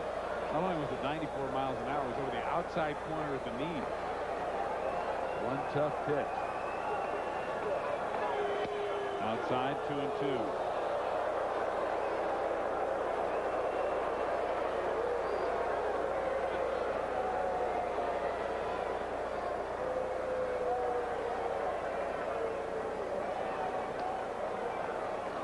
Two out. Foul back. Canseco fooled on the pitch, but got enough of it to hang in there. Hey, Sean Hillegas, one of the 2 pitchers that the Indians got from the White Sox for Corey Snyder. Sean Hillegas, Eric King. Now they no longer have Corey Snyder. He's off to Toronto.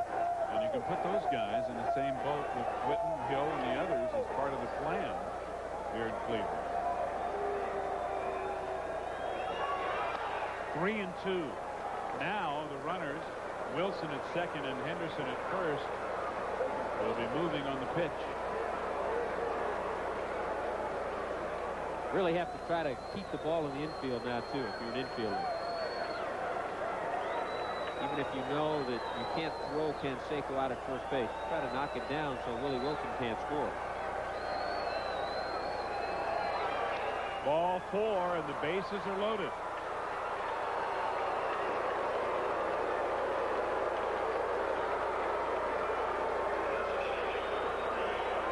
The second walk that Hillegas has issued in this inning. And the ninth, or here in the ninth, I should say, Oakland has added a run to take the lead, and even though they're 2 out, have a chance to really make it tough.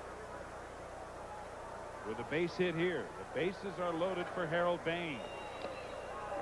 Strike 1.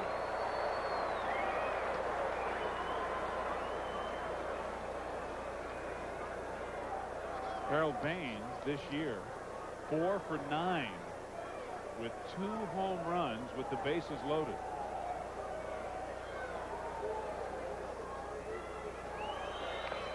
Check swing foul on a pitch out of the strike zone. It's 0-2. Hey, Harold Baines early in the year too had a big 7 RBI game against Baltimore. 3 home runs, 7 RBIs against the Orioles.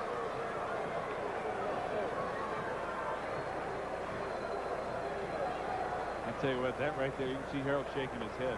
That pitch almost hit him in the chin, and it winds up being a strike. Now he's down 0-2. 2 out, and the base is loaded. Fouled out of play. Any fastball that's close right now, Harold Baines is going to have a rip.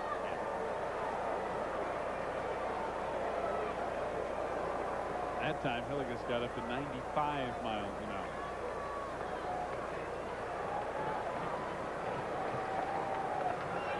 Outside, 1-2.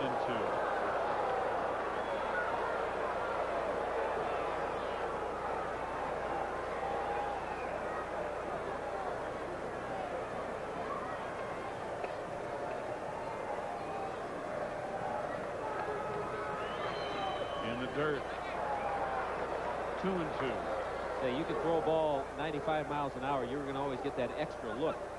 John Hillegas, at one time, a #1 pick of the Los Angeles Dodgers. The ex-Dodgers all over the place tonight between these 2 clubs. That's right. Went to the White Sox trade. Rick Horton involved in that trade. Now here he is in Cleveland. 2 balls, 2 strikes. Baines with a fly ball to left center field, fairly deep. Alex Cole there, drops the ball. All 3 runners score. Baines winds up at second, and it is 10-6 Oakland. A fly ball that would have kept a 1-run game for Cleveland going to the bottom of the ninth, and Alex Cole pulled up short. There's an example of the fences here in Cleveland. That ball in a lot of ballparks is out. Now, Albert Bell is peeling away, so he's getting out of the way to allow Alex Cole to make that catch. John Hillegas saying, well, I've done my job. There's a long fly ball. We'll get out of the inning. And he can't believe what he sees.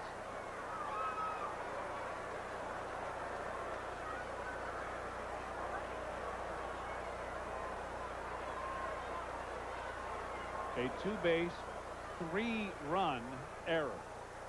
Mark McGwire batting for the first time takes a strike, and it's 0-2. It's one of the reasons Alex Cole's playing time has diminished lately. Stolen 11, been caught 12 times. Glenn Allen Hill has been playing a lot of center field.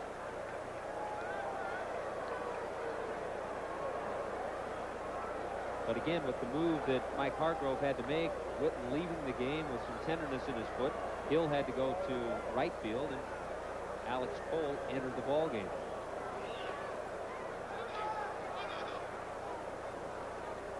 Bounces away, but not far enough for Baines to advance.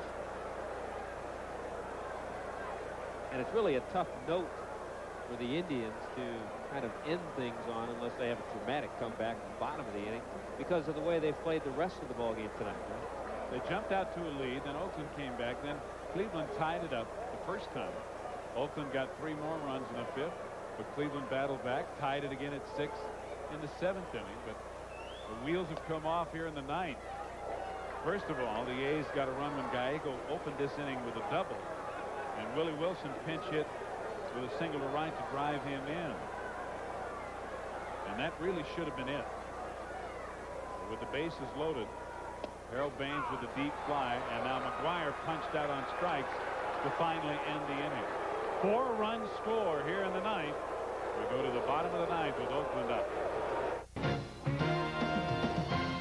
ESPN Major League Baseball is brought to you by Miller High Life. Buy that man a Miller. Buy that fan a Miller.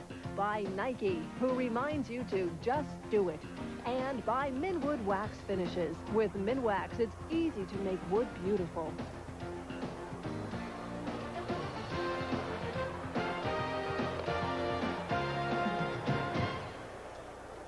We're going to the bottom of the 9th inning. Oakland enjoying a 4-run lead thanks to the big 3-run error.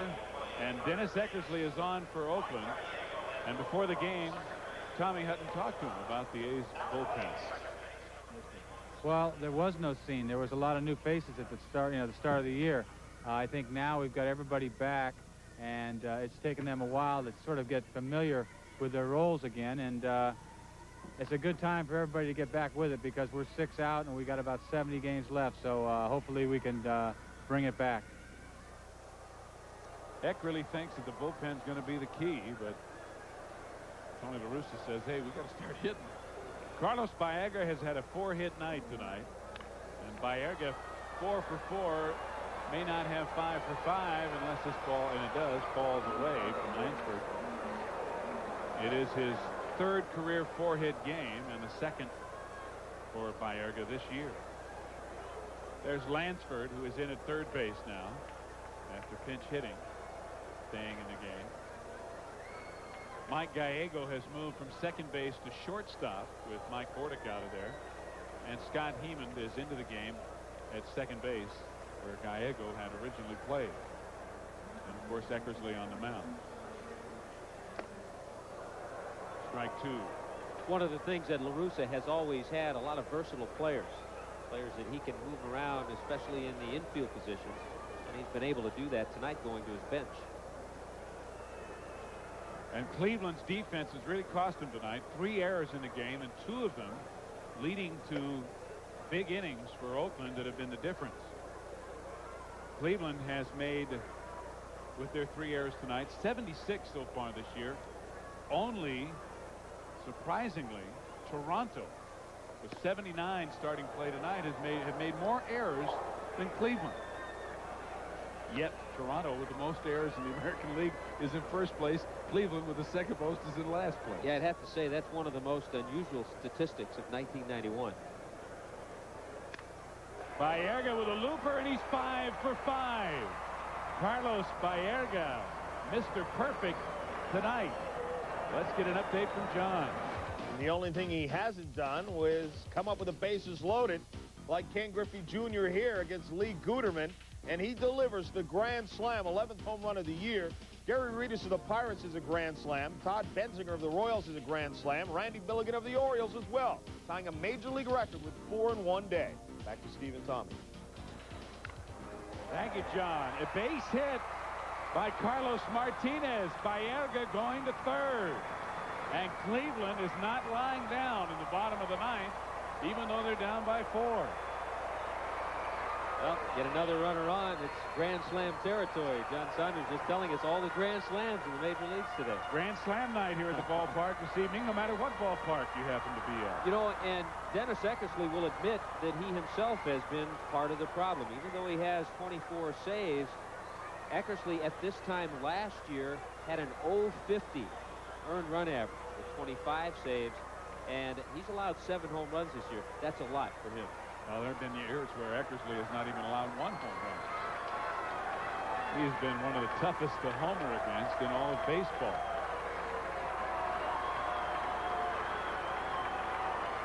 Albert Bell, his last at bat in the 7th inning, just crushed a ball for a home run down the left field line and left the park in a hurry.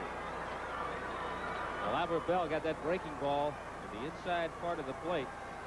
a guy who set all kinds of offensive records at LSU. Up here with runners at first and third and nobody out. Strike one.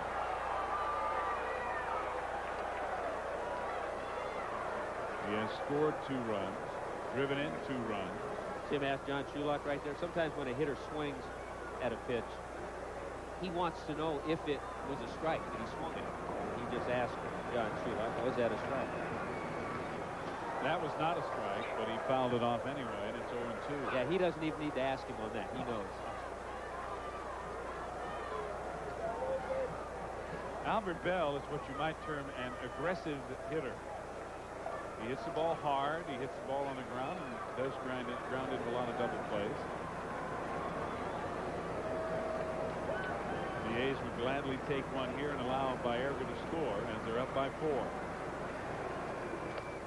1 ball, 2 strikes. This, by the way, is not a save situation for Dennis Eckersley. At the time he was warming up in the 1-run ball game, it would have been. Because when the 3 runs came in to score on the error by Alex Cole, that eliminated that possibility. And just in case, the A's have Eric Plunk warming in their bullpen. Oh, what did I say? It's Klink.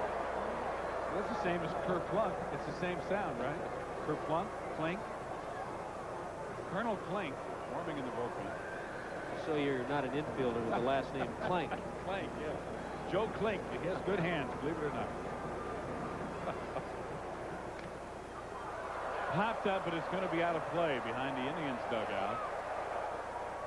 Both McGuire and Quirk in hot pursuit. 2 balls, 2 strikes. 10-6 Oakland. In the bottom of the 9th inning, Cleveland with runners at first and third and nobody out. And standing by, Montreal at San Diego. And as soon as we're through here, we will immediately take you out to the lovely city of San Diego. Glad you're with us for this one. Steve Zabriskie and Tommy Hutton, as usual, on the Tuesday night doubleheader. Just inside, Eckersley wonders what happened.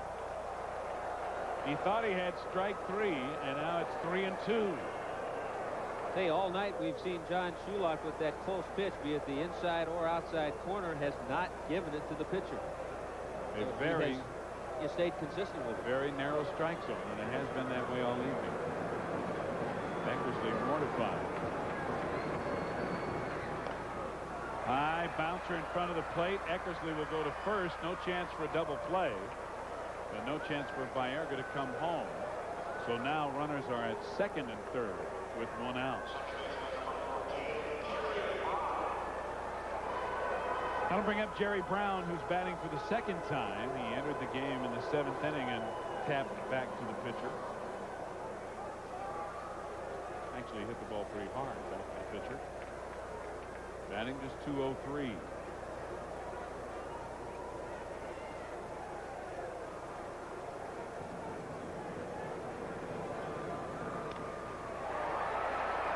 Coming hard is Henderson. He can't get there. Baerga will score to cut the lead to 3.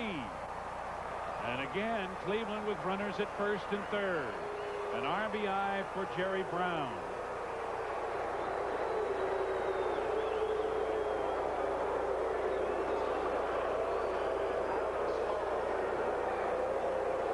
This is not the way the Oakland Athletics wanted to start this long road trip. Dave Duncan now is going to go out and chat with Dennis Eckersley, but the Athletics at the front end of a road trip that has them play the Indians, and they go to Baltimore, New York, Boston. Not an easy trip. They don't want to use all their players in this one game. Oh, they have almost. Well, let's go to the uniqueness, the talent of John Saunders.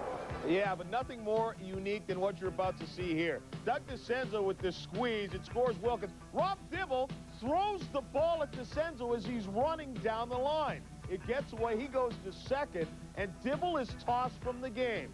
Now, I've heard it throwing at the batter, but throwing at the base runner, Rob Dibble could hear from the commissioner or the president's office once again. 7-4 in the 8th. Back to Steve and Tom. You're right, John. That's unique. I mean, Dibble already threw one in the stands, hit a woman who obviously caused him some consternation, and now he hits DeCenzo. Henderson hauls in the line drive off the bat of Cole. So there are now 2 out in the bottom of the 9th. You ever seen that before? No, and you think you're going to see it all. Rob Dibble upset that DeCenzo dropped down a perfect squeeze. Said, I'll get him one way or the other. And Dibble just came off a 3-game suspension. I mean, he's thrown the balls out of the stadiums, into the seats, and now at hitters, at base runners. He's not even a hitter anymore. He's officially the batter runner. Of course, he does once in a while freeze a hitter or two.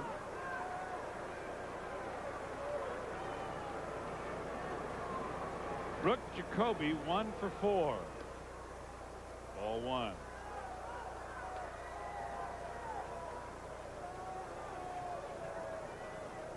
Jacoby drove in a run with a single to center back in the 4th inning. Runners at first and third. Jacoby representing the tying run. 10-7 Oakland. Foul back. 1-1. Tell you, Jacoby with just 4 home runs this year, but the last couple of seasons, double digits in home runs, had 32 home runs in 1987.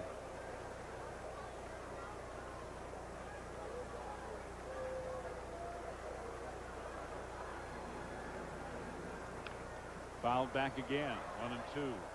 Eckersley has had a little tender shoulder. Noticed when I was talking to him in the clubhouse prior to the game, he had some heat on that shoulder.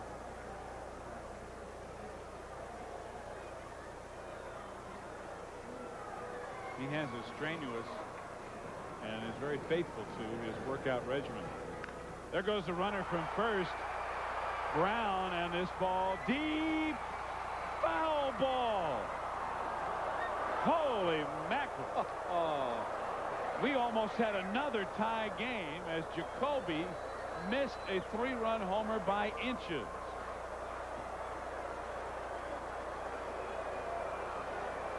Ball started to slice about halfway to right field, and at 2 or 3 feet hit right at the top of the fence down the right field line. That was more than inches, but it was close.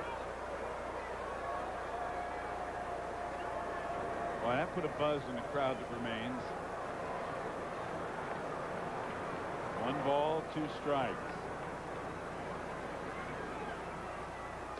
Got him. A rugged 9th inning for Dennis Eckersley. A rugged victory for the Oakland Athletics. And 3 big errors in the game that heartily contributed to the loss on the part of the Cleveland Indians. Hope you enjoyed it. It was interesting. Oakland wins it 10-7. For Tommy Hutton, this is Steve Zabriskie, sending you now to Chris Berman.